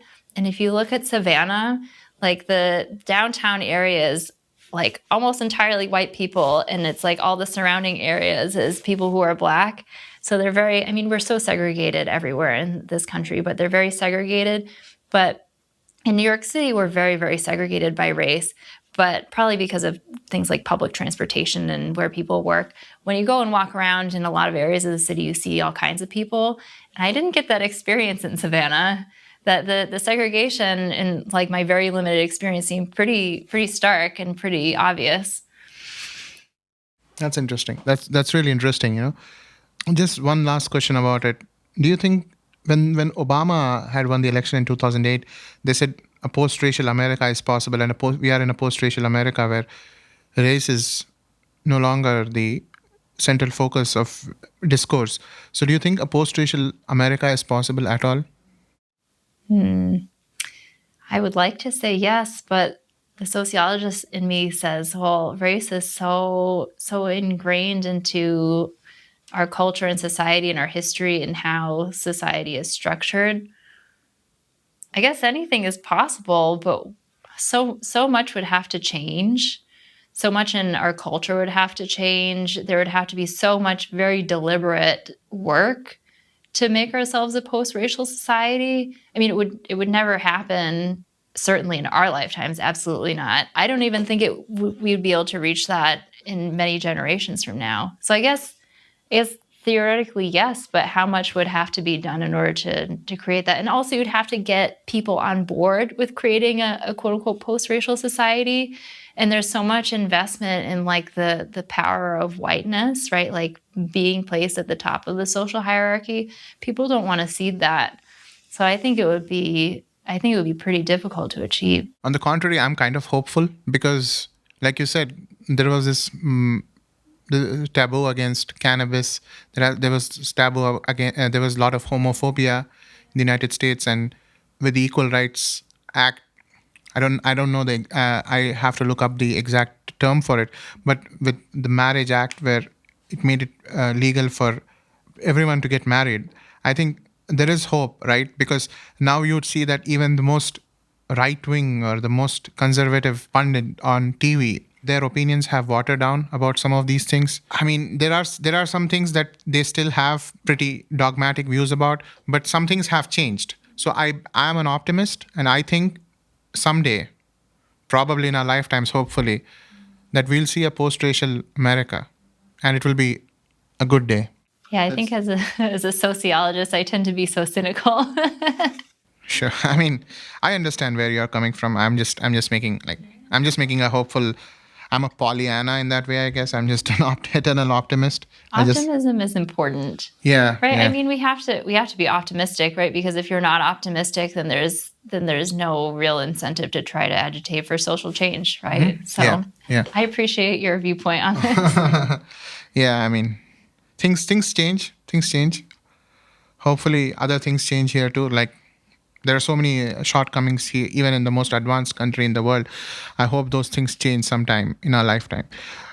Just because we have spoken about the South, I don't know, we don't want to get too much into this, but people see the South as they still use the term Bible Belt. So the reason I'm talking about this is we have kind of trying to understand what role does religion play, because even with the most progressive thinker, progressive mind, there's this bias that people in the South are this Bible thumping, church going people who are set in their ways.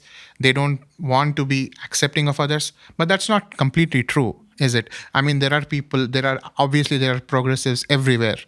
There are people who understand, people who may not identify as progressives, they may identify as something else, but they're accepting of their neighbors, they're accepting of their community, they're accepting of people who don't look like them or who don't behave like them, right? So that's even in the South, because without that, that would be very arrogant to say that there is no acceptance in the South, because a lot of people migrate to the South. I know there are a lot of Indian students who go to Southeast Asian students who go to universities in the South. So I'm trying to understand the concept of this prejudice that people still have against the South, like how people in the South have against the North. Like you said, you spoke about the Northeastern elitism. So how do you see religion playing a role in social hierarchies, and what role does religion play as a sociological concept? Yeah, this is super interesting. I don't have a lot of background in like religion or sociology of religion, but I can speak from it from the little that I understand. But being like, especially like Protestant Christian used to be not only the norm in the US until very recently, it was kind of like there was the idea that almost everybody was this, right? Even if not everybody was. But it was certainly like the dominant in terms of like dominant versus minoritized, the dominant religious group, like even above people who consider themselves to be non-religious. But it appears as though there's been a pretty big shift. Actually, I was reading The New Yorker, as I do read my backlog. I'll like read them all at once. And there was a good article, I think it was a book review maybe, that was talking about religiosity. And religiosity has, at least, no, it was like church attendance has really dropped pretty dramatically just in the last less than 25 years. I think they were comparing 1999 to like 2021 or something, and it gone from, I'm sort of like guessing on the numbers now, but it was like maybe 70 something % of people went to some sort of religious house of worship versus maybe it was like 40 something. So it's pretty significant. That's like a generation's worth of time or less. So it seems as though like that kind of religiosity is dropping off, and it makes me as a sociologist kind of wonder why. And maybe some of it is linked to the fact that we're just becoming more isolated. There's a lot of sociology literature on like Americans being more and more socially isolated. So maybe part of it is like we're staying home and we're watching like the what are they? 90 Day Fiancé. Yeah. 90 Day Fiance, right? I was also thinking of like, you know, those big, the mega churches that will like broadcast, right? Joel Osteen and all that. Yeah. So like maybe people, instead of going to their house of worship, they're staying home and they're watching like religious programming. Yeah. But also, yes, 90 Day Fiance and like Love is Blind. You know, there are other things that you can be watching Selling too. Sunset. Yeah, absolutely. So where is it coming from? I'm not really sure. There's a whole subfield in sociology on this that I don't really know that much about. No, you're right that the world is becoming increasingly secular and nihilistic. So, do you think God is a social actor? Oh, like the idea? Yeah, I mean, if you believe in a higher power. Yeah. That's a great question. I consider myself to be non-religious. Like, I don't consider myself to be an atheist. I grew up going to church with my mom. My dad is not religious, so he never joined us. So I grew up like being socialized in like a religious sort of type environment. But now I consider myself to be non-religious just because like religion is not really a part of my life. So is God a social actor? It's such a like subjective question. I guess it depends upon who you ask, right? Like first, if you believe in like a god or gods, and then what is that deity's function? What do they exist for? And what are they looking for people to be doing and accomplishing? So yeah, that's a great question. I don't really know. I think, well, actually, if I think about it from the way I was like socialized in religion, I think the God that I was taught about is a social actor because and he's specifically a he, um, he wants people to be a certain way. And if you're not that way, my parents accidentally sent me to an evangelical camp. They didn't know. They sent me to this camp.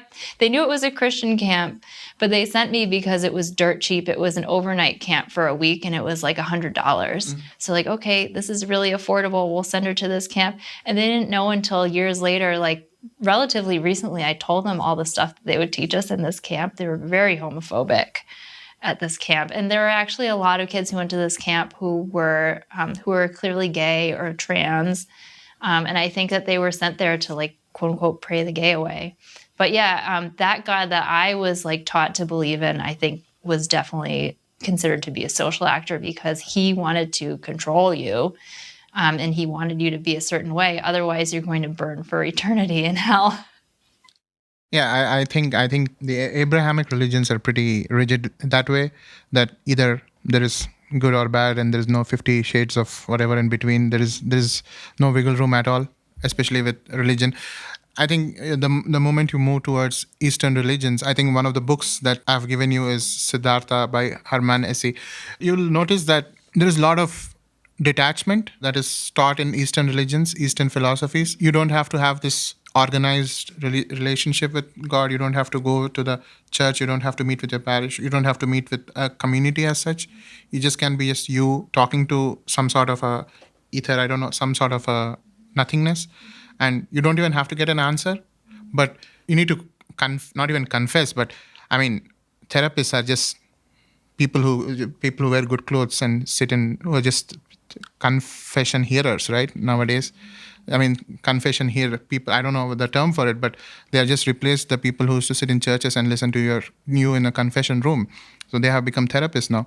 But anyway, the point I'm making is religion is a complicated subject, but there is also this concept that someone in the class had, during their presentation, had mentioned that, not mentioned, but they had shown in their map that there were many places of worship in poorer neighborhoods. And I had asked that question. So I wanted to understand, before we move on from this topic, the relationship between class and religion. Why are there more places of worship in middle class or poorer neighborhoods as compared to the rich neighborhoods? Yeah, right. That's a really important question. I think a lot of it just has to do with, like you were talking about, how you're hopeful when it comes to becoming a post-racial society.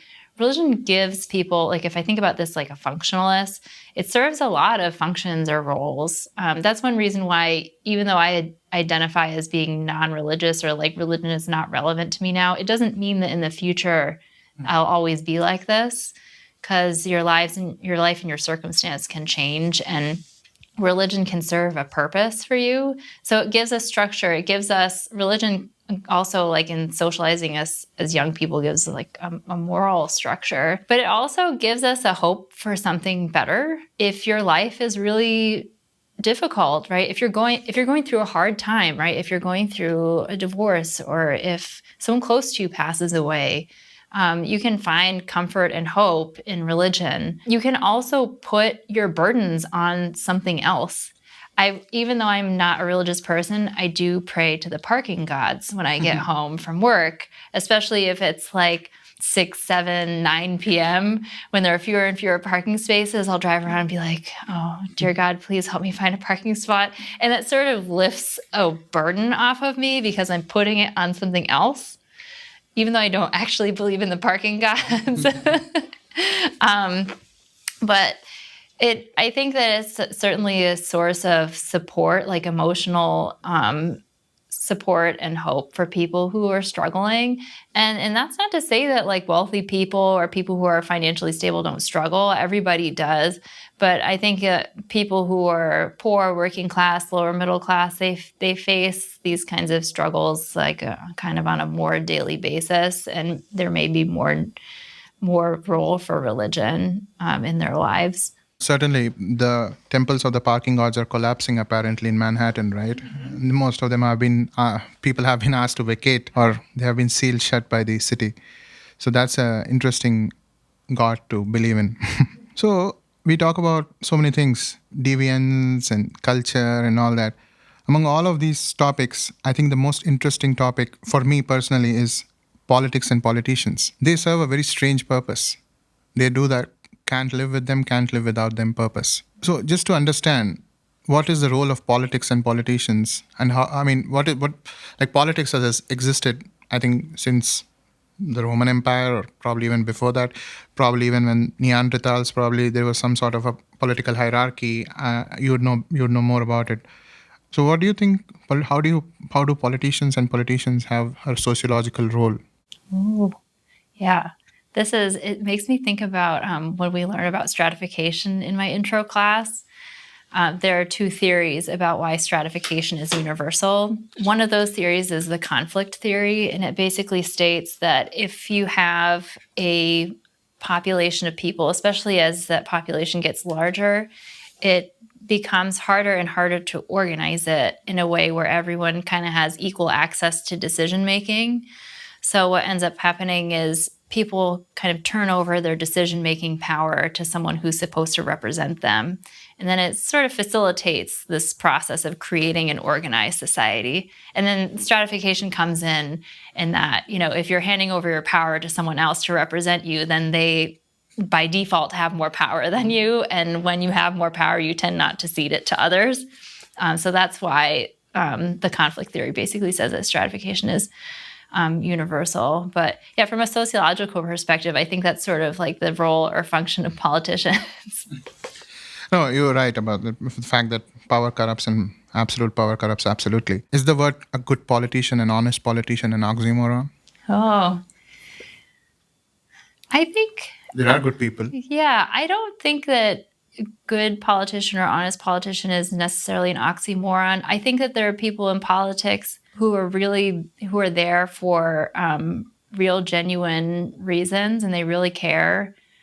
I think you can find this maybe at all levels of politics, because at first in my mind, I was thinking about local politics.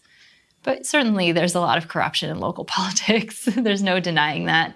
So I think at like local, state, federal level, you can find people who are there because they genuinely care. I think the problem that maybe it's not just people in politics, but I think people in all kinds of jobs will run into is there's a certain amount of disillusionment that you experience after seeing how systems actually work or fail to work. I mean, I experienced this in higher ed, that like I'm here because I love teaching and this is really important to me, but I see so many problems in the way higher ed is structured, and that can make me feel a bit disillusioned. And I think sometimes maybe especially in politics, when you become disillusioned, you may lose sight of why you got there in the first place. I would say that beyond that, when you have to work, when you are just campaigning as a politician, you're campaigning as an individual, but when you have to pass bills or do that or do this, you have to do it as a group. And that's when the group dynamics, and there are a lot of factions within different parties that are there here. So not everyone shares the same interests, same goals. Not everyone wants the same things for their electorate. And I think that's the reason why honest politician or a good politician is kind of an oxymoron, because not because of the way they are structured or they're built, but because it's not possible, because you're trying to represent how many other people, right? So it's not possible for you to be a straightforward, good intention human being. We saw what happened to Bernie Sanders in 2016 for trying that. So anyway, we can't talk about politicians without talking about the most famous and infamous politician of all, Mr. Donald Trump. So I have this spiel that I want to share about Trump. There is no denying that Trump is going to exist in every political discussion for the next 50 years or so. So here's what I'll say. Trump is an interesting guy because even from an objective perspective, I was drawn to American politics probably during the Mitt Romney Obama election. And from then on, I've been seeing that American politics was just very bland and there was nothing really dramatic happening. And when Trump came in that famous whatever escalator, whatever, the reason people kind of, at least in India or wherever outside America, people here were shocked. People were astounded by the way that guy was speaking. But the reason why you wouldn't see the same reactions from someone outside America is because we are used to seeing people like that. Trump is not a outlier for us. All our politicians, at least for India, since 1947 till today, including the present prime minister, people have been outlandish. People have spoken crazy things. But where I lost Trump personally was he never let go of his personal agenda. He just used politics, he just used Twitter to air his personal grievances. He made it all about himself versus the media. He always made it about him. People were always trying to get him according to him. I think that's not what you should do as a politician. If you have gotten the vote, you have to move past it. You have to move past all the things you could have used. You didn't have to start a fight with Jim Acosta of CNN on the day one of your presidency, right? So I think Trump, in his bigoted, crazy mind, in his complex thinking mind, sober mind, because he apparently doesn't smoke or drink, he probably thinks what he's doing is a good thing or something that works for his brand. He's media savvy, no doubt about that. He knows how to operate the media, how to control the media. And one thing I would say that he kind of showed was he showed this dirty relationship between politicians and media and the inner workings of politics for many people. But then he kind of devolved from there, even speaking from a very, very objective perspective. I don't even want to get into his rhetoric and his speeches because they were complex, just for the lack of a better word. But yeah, I think Trump is going to be the symbol of how politicians are going to be for the next few years, next few decades probably. People are only going to get worse, by the way. Politicians are only going to get worse after this. After Biden, the next guy who will replace Trump is going to be not at all ideal for America. So that's my spiel about Trump. Trump is an interesting character. He's a great campaigner, but not a good he was not a great president. I'll say that. He was a good campaigner objectively, but he was not a good president at all. So I think from an outsider's perspective, that's what I just wanted to vocalize and articulate about Trump. So is change possible, do you think? Like not having more Trump-like.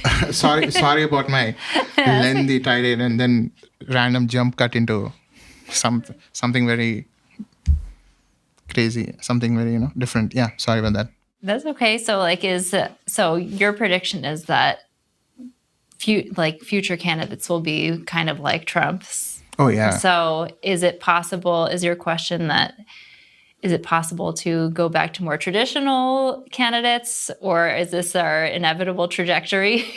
So I mean, the reason why people, even with Biden, for example, while people are not huge fans of Biden, the fact Biden offers this whole concept of safety, security, it's like you don't have to like the guy, but he'll kind of not tweet about something at 3 a.m. in the morning and you have to be scared if you're a trader on what happens on the New York Stock Exchange, or if you're a person awaiting your visa or a green card, what happens to you if you have to await a letter from DHS or USCIS. So I think Biden is a boring candidate, and we need boring right now. We need, for example, when I go on a vacation or somewhere, I pray to whatever I do. I just think it has to be a boring trip. I don't mean boring in the sense of no nightlife or whatever. I mean in the sense that it has to be a very, very no news is good news kind of a trip. And I think Biden offers that. Yeah. I think Biden is required, necessary for the stability of the country. But I also just wanted to know, because politicians bring in their own baggage along with them. But is it possible for them to bring change in general? Oh, is it possible for them to cause change? Yeah. Change for the better? I hope. Yeah, I certainly think so. If you think about the kinds of change, if I think about, say, the Trump administration, the kinds of change that he caused, if he can cause those kinds of changes, I think certainly, whoever is in office, even though it's whoever's in the White House is going to have implications for everybody, for better or worse. Or elections have consequences. Yeah, for some it's better, and for others it's worse with the same candidate. And that's not to say that they're kind of the be-all, end-all of who's representing us, because certainly we have like Congress, we have our state reps, we have like people working at the local level. I can think of, there's a whole subfield of political sociology that is not my wheelhouse, so I don't feel super, I don't know, like I have a lot of important things to say. But if I think about in my lifetime of like my adult life and like paying attention to politics, I've seen positive change and things that I thought are really for like the larger good, or kind of writ large help more people. And I've also seen some things that really hurt us. So I think Biden's kind of an interesting character, like you were saying, because we just went through all this tumult, not only just with Trump, but like Trump leading during a pandemic, and all of the messiness that kind of came along with that combination. And I think that the country really did need stability. That's what people were looking for. And Biden was, he was kind of like the ideal candidate because as a Democrat, he's so close to the middle that he could appeal to a lot of like a broad range of people on the political spectrum. And I think that's what people were sort of looking for, because we felt we had all as a cohort like gone through so much change, especially because of the pandemic. And I think that he's sort of brought to many people a sense that like things are sort of back to quote unquote normal, for better or worse. And I think that's sort of what we kind of needed all together. But I think that we need to start moving towards more progress. I don't know if that's something that we're going to be able to do with whoever is running the next administration. But you're right about Biden's presence and the country requiring progress as a whole. Everyone trying to attempt to bring some change. And if it wasn't for the pandemic, it's scary to think that Trump would have won a second time. So that kind of brings me to my next question, and then we move past it to other informal topics. The problem with a lot of people is they tend to ignore or vilify the other side. So instead of understanding where they are coming from, instead of bringing objectivity into the discussion, a lot of people bring subjectivity, especially when it comes to discussions of politics, race, religion, anything. So from a sociological perspective, how does one understand the other side of the world, or your own fellow human being? I think it really starts with deciding that you're going to try to understand and really trying to listen.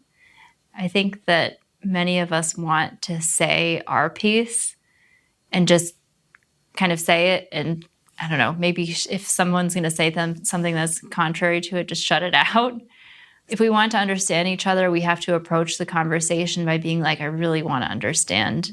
It doesn't necessarily mean that we should always be open to changing our minds, right? Thinking scientifically means allowing empirical data to shape how we understand whatever it is that we're trying to understand.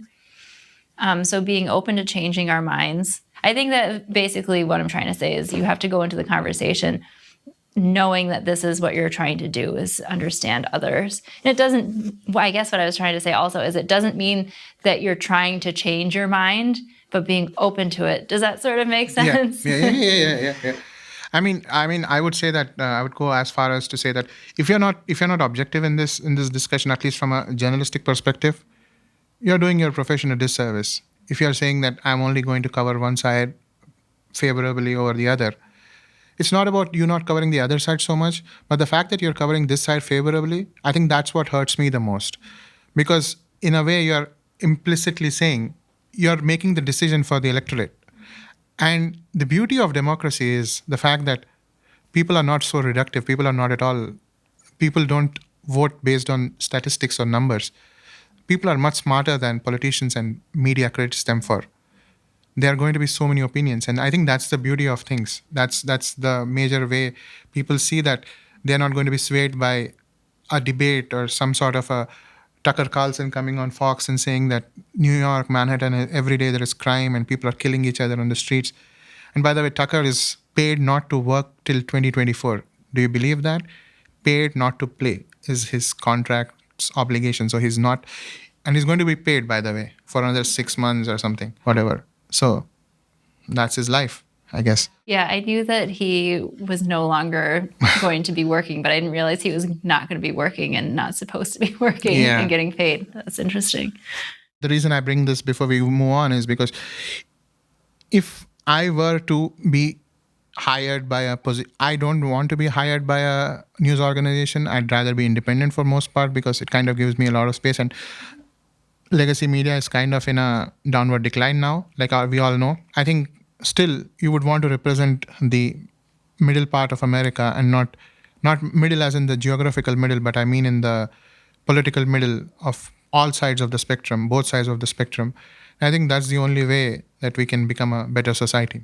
Anyhow, now that we are pressed for time, and I don't want to keep you much longer, we should discuss one thing before we move on to more informal topics. So, AI, artificial intelligence, it's the new word, new buzzword. Some people are upset, some people are excited for it. Everyone in the society is pretty aware and very careful with the power that AI will have. The reason I bring up AI is there is this Writers Guild Association strike going on right now, where TV shows are being stopped for production because writers are protesting different things. So when you're making a show like Outer Banks on Netflix, I don't know what show or whatever show, you don't really require a writer. You don't require a writer's room. Is what the common consensus is. So people are scared, especially in this writing profession and journalism professions like journalism, that AI is going to replace them because some scripts, some shows, even like 90 Day Fiancé, don't require writer's room. It just can be if a guy sitting in a computer, a nerd sitting somewhere in a computer can do it. Why not?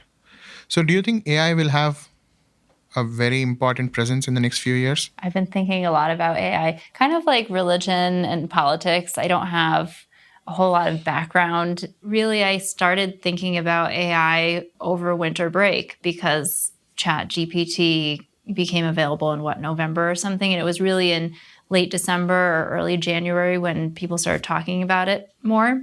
In the past, I dealt with traditional plagiarism in my classes. More recently, I'd been seeing students who are like not native English speakers, like plugging in things they wrote in their own language into translation bots online. It's very obvious when that happens because it comes out with all these weird words that no one ever uses, like obscure English words. But yeah, I think most of my thinking about AI has been in the context of education. And actually, one thing that I started doing this semester is I had one class that they were supposed to write an essay on something that they feel like is a social problem for my social problems class, because I wanted them to, it was an online class, so they're going to present, quote unquote, present their essay in the form of a discussion board, and then they'd have to comment on a few other people's. So they can kind of get ideas about other kinds of social problems that exist that maybe we hadn't covered in our class. What I did is I plugged all of these essays into Zero GPT before I'd even read them, because after reading a few, I found a couple that were very clearly not written by a human. One of which it was quite obvious. They used probably some like bootleg version of ChatGPT. But actually, I found that most of them were, at least according to Zero GPT, they were human written, which is great. I don't know if they were written by my students. They probably were. I'll give them the benefit of the doubt. But the problem wasn't as widespread as I thought it might be, which made me feel like relieved. I was really glad to see that my students were still doing their work, even though they could get a computer to do it for them. In Intro to Sociology, we learn about culture lag. And culture lag is this phenomenon where different aspects of culture will change at different rates. So technology changes really fast. And there's always this lag of our norms for using that technology and how we understand how to use that technology. We're slow to catch up. It's kind of like 15 years ago when people would text before we really had like good nuanced emojis. It was so easy to miscommunicate your intention with your text message, your writing-based message, but that lag has closed, and now we don't have so much miscommunication anymore. So I think we're whenever there's the start of something new, it's always a kind of bumpy start. And I think that's where we are right now. It does, as an educator, make me nervous. And it's forced me to rethink how some of the assignments that I give or how I'll approach grading. But I think eventually we as humans will catch up. And then inevitably AI will continue to evolve and we'll have to catch up more. Yeah, I would just say that AI is not even, it has not even started. It is like, it's in that Charles Babbage era of computers. It was the first computer the size of this, I don't know, this room or couple of rooms or whatever. We are in that stage of AI right now. And AI is only going to get much, much more sentient. And a lot of people have fantasized, theorized that AI, the singularity, is going to bring the world to an end, right? A lot of people say that, like the movie Terminator this talks about that, the singularity, this AI becoming sentient and world being taken over. Let's hope it doesn't happen in our lifetime, at least. That would be a shame, working all this just to be defeated by a machine. Yeah. So, just moving on to informal topics. Do you have any recommendations from books, movies, documentaries, podcasts, or something? Oh, yeah. I have lots of book recommendations. I love to read. I love documentaries too, but for some reason it's harder. I don't do a very good job of keeping track of any documentaries that I watch, but I do always record in Goodreads the books that I read. But one of my favorite writers, I like to read books that are written by people who write for the New Yorker because they're like obviously the best writers in the English language. And I feel like they could write about, in the New Yorker, they'll publish an article about a bug. And I'm like, this is so interesting, even though I don't care about bugs. But one of my favorite writers is Peter Hessler. I think he's published 4 books. If he's published more, I need to read them. But his first 3 books are about his experiences living in China. He's originally from Missouri, I think. And he served in the Peace Corps teaching English in China, and then he pretty much just stayed. I mean, he may have moved to other places, but he lived in China for years. And his books are basically about his experiences teaching and living there and working there, the people he's gotten to know. And what I like about it is he writes a lot about how China has changed over time. And he also integrates like Chinese history into the books. And he's just a really good writer, and he's kind of funny. And I feel like I've learned a lot from his books. His most recent book is called Buried. And he moved to Egypt very shortly after the Arab Spring started in Egypt, like after it got started there. And that was really interesting because he wrote about that social movement in Egypt at the time and just kind of generally social life in Egypt. But then there was a lot of information about like ancient Egypt and like the belief systems that people had. And it was really interesting because I never really cared that much about like Egypt contemporarily or historically, but I was like, I'm going to read this because I love Peter Hessler. And I learned a lot from that book. And I have a greater appreciation for Egypt now. So I really like Peter Hessler's books. I also really like David Grann's books. I feel kind of bad because I'm like, oh, all these like white men, I really like their books. But like, I don't know, I just really enjoy like David Grann's book, The Killers of the Flower Moon is one of my favorite books. And actually I think either it has been made into a movie or they're making it into a movie. But that's a really, really good book.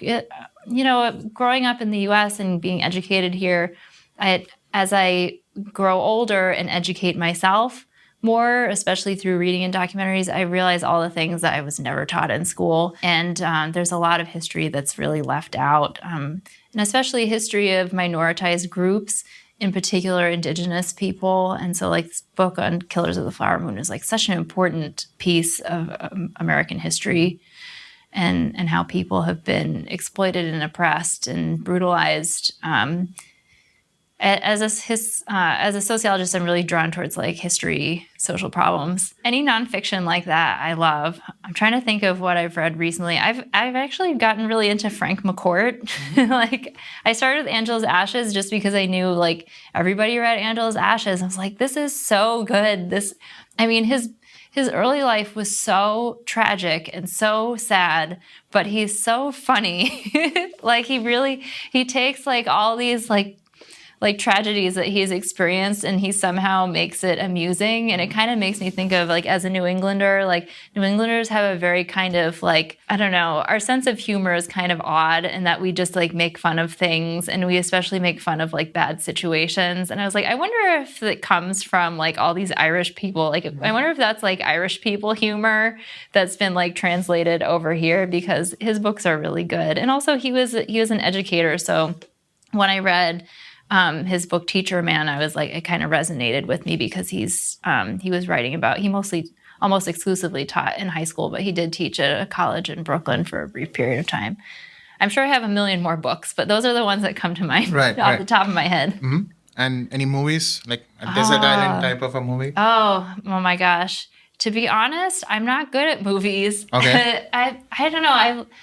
I have a hard time with fiction. I don't know. I lost my sense of imagination, so it's hard for me to get into movies. Although I guess I shouldn't speak too soon about that, because there are movies I like. Okay, so I really like Napoleon Dynamite. I mean, it's like a cult classic, I guess, at this point, but it came out when I was in college, and it was just, I liked how awkward it was. I think that's very funny. I also, I like this movie Ghost World that's probably 25 years old at this point. It has like Scarlett Johansson, Thora Birch, and my good friend that I grew up with, who's still a friend of mine today, she introduced me to this movie. And when we watched it when we were in high school, I was kind of like, oh, these characters are kind of like me and her. Like, I'm kind of more like typical like white girl, and she was more kind of like alt white girl, and it was sort of their like weird adventures. So I like Ghost World, and I also really like Hedwig and the Angry Inch, that started as like an off-Broadway show, and then they made a movie. And yeah, I guess those are my favorite movies. So I guess I do like movies. Great. And any TV shows you like? Well. Other than 90 Day Fiancé. Yeah. That was a good show. Yeah. I like Jeopardy. I really like Jeopardy. And I recently discovered, maybe I shouldn't say this, but you can watch like pirated Jeopardy before it airs on YouTube. So I do that, so I don't have to wait till 7 p.m. Yeah, I recently was binging a lot of Love is Blind. So yeah, there's something to be said for something where you can just turn it on and turn off your brain. Yeah. Yeah. I think there's also a reason why. I think there's a term for it. Psychologists have this term because it's kind of soothing to your mind and heart that it's a familiarity bias. Is that what it is called? Yeah. Oh, interesting. That's why people have this rewatches of Office and I watch Seinfeld and Office all the time because it kind of calms you down because you know what's going. I mean, you know what Kramer is going to do or what George is going to do, right? Yeah, absolutely. Yeah, Seinfeld is also another great TV show. I once watched it years ago, start to finish, like in order, and that was really interesting because then you can see the like little jokes that are recurring that you don't notice like if you just watch random episodes. Yeah. Podcasts? Do you have any recommendations as such? I've never really. Aside from like Serial, which everybody listened to Serial, although I only really liked the first season and then I tried to listen to more and I wasn't so into it. But I've never really gotten into podcasts. I think I've tried and have had a hard time, but I've listened to like the first season of Serial. My friend that introduced me to Ghost World had told me about Missing Richard Simmons, which is also really interesting, but like the few podcasts that I've gotten really into, I have very mixed feelings about them. There was another one called S-Town. Those were the three that I've really listened to. And I thought they were really fascinating. They're all like sort of true crime. But I felt very conflicted because they exploit people so much. And, there are people who are part of the story that like don't involve themselves or choose not to be involved in the making of the podcast. So I don't know, I like really enjoyed them, but I also felt very guilty. That's really interesting because that kind of also ties up with the concept of doorstepping, right? In journalism, where people are outside your door and waiting from you to give a soundbite, especially if there is a case going on with somebody. And I think is it called in continuous consent or informed consent, even when you're Oh, doing research? yeah. What's the word for it? Yeah, so informed consent is when you start and you fully inform people of, what kind of research you're doing so then they can make an informed decision about whether or not to participate. And then continuous consent is that like, us doing this podcast recording right now, it would be like if you were collecting research data, you'd say like, well, you can leave at any time. Right. Right. And you can retract the Okay. data at any time. Okay. Yeah. Okay. Mm-hmm. That's interesting. That's Yeah. interesting. Is there a destination that you'd like to visit? Like how many places outside America, of course? Oh, yeah. Before the pandemic, I liked to travel a lot. I've sort of gotten used to being at home, and now I'm excited about the fact that I can go places without having to take any COVID tests. This summer, I'm going to go to Iceland because my birthday is the summer solstice, and I thought it would be cool to go somewhere where there's like a really long daylight day. And Iceland is about as far north as I'm willing to go. Right. So I'm going to do that this year. But I had this goal that I made years ago that I'd like to go to every country where like the majority of the population speaks Spanish. Okay. I'm only like a little bit into meeting that goal. There are places where I feel like I would like to wait until, maybe in the future things are a little bit more stable. Like politically, socially, economically. But I still like the idea of going to like all these like Spanish-speaking countries. There are a lot of places in Asia I would like to go to. Yeah, I like to travel. I realized the other day that all of my really interesting, like almost all of my really interesting life stories are from when I've been traveling somewhere. So it's kind of like how you said you sort of like you want to go on boring vacations where things are not stressful or unpredictable. I like that idea too, but inevitably I end up with like really crazy, weird stories because you can't, I don't know, when you're traveling and you're somewhere where you don't know anything, you inevitably make mistakes. At least I do. I mean, some places it's kind of a double-edged sword, I guess, with traveling. Some places you'd rather be bored. Yeah. Yeah. You don't really want to get into... Yeah. Especially... I've definitely learned some places you don't want to go off the beaten trail, like literally and figuratively. Yeah. You want to be really a tourist, and other places are better for adventure. Right. I had not quite the same situation, but also a bizarre, scary situation where I was sort of just kind of... I thought I would go a different way to get somewhere and stumbled upon a body. And I was like, I'm just going to keep going. I'm going to keep my mouth shut. And so I was like, I learned my lesson. So just stick to real hiking trails. Don't blaze your own path in some places. So. I'm always scared of going to national parks as well. Yeah. Well, national parks have their own like scary things. Although I love national parks, that's definitely on my travel list. Is I'd like to go to more national parks. But I think as like Americans, we don't really know how to interact with the wild. So there's like whole other sets of dangers with going to the national parks. I mean, even that, and then something like Gabby Petito's case could happen, right? People lose track of spatial temporal continuity, right, when they go to national parks because of the vastness of the place. So here's the thing. This is where I will kind of conclude our things, but I just wanted to ask you a couple of things, more things. So do you have any hobbies or leisure? How do you spend your time? Oh, yeah. Well, I like to read. I really like reading a lot. I also like working out. Like I go to the gym. I like indoor rock climbing. I'm not like good at it, but I still like to do it. Like I do like yoga at home. So yeah, if I'm like moving, I'm happy. I like going for walks. Like I have to get outside every day. Otherwise I feel like I'm going crazy. So I'm pretty active. I'm a big beer nerd. Like I'm really into beer. And so I'm always like looking for beers I've never had before so I can try them. I love going to breweries. I have a beer club, so we meet every month and we have like different beer themes and we try different beers together. I love my cat. So she's 17. We spend a lot of time together. She's very sweet. So I live a quiet lifestyle for the most part. Nice. What's your cat's name? Oh, her name is Scribble. Wow, that's a nice name. Yeah. I used to have another cat named Doodle. Like I had them together, but Doodle passed away. So now there's just Scribble. So controversial subject, dogs versus cats. What do you you like? Because you spoke about scribble and doodles. Yeah, I love all animals, and I think dogs are really cute, but dogs are also a lot of work, and I think they might be, some of them are a little too high energy for me. And I like the idea of being able to be gone all day and like my cat is fine and I don't have to go home and walk her or feed her or anything because she just eats when she's hungry. So I would pick cats over dogs, but I also like dogs. That's a safe answer. Just before we conclude, I just want to say that the class I took with you, it was a really nice class. It was a really good class. I learned so many things about talking to different people, and I said, your teaching style is one of the best, and I think your ability to speak truth to power, especially talking about nonprofit schools, and it's kind of inspiring. And even if you see some reviews online about your teaching style and not, you'd say that people say that you're an inspiration, and people say only nice things about you.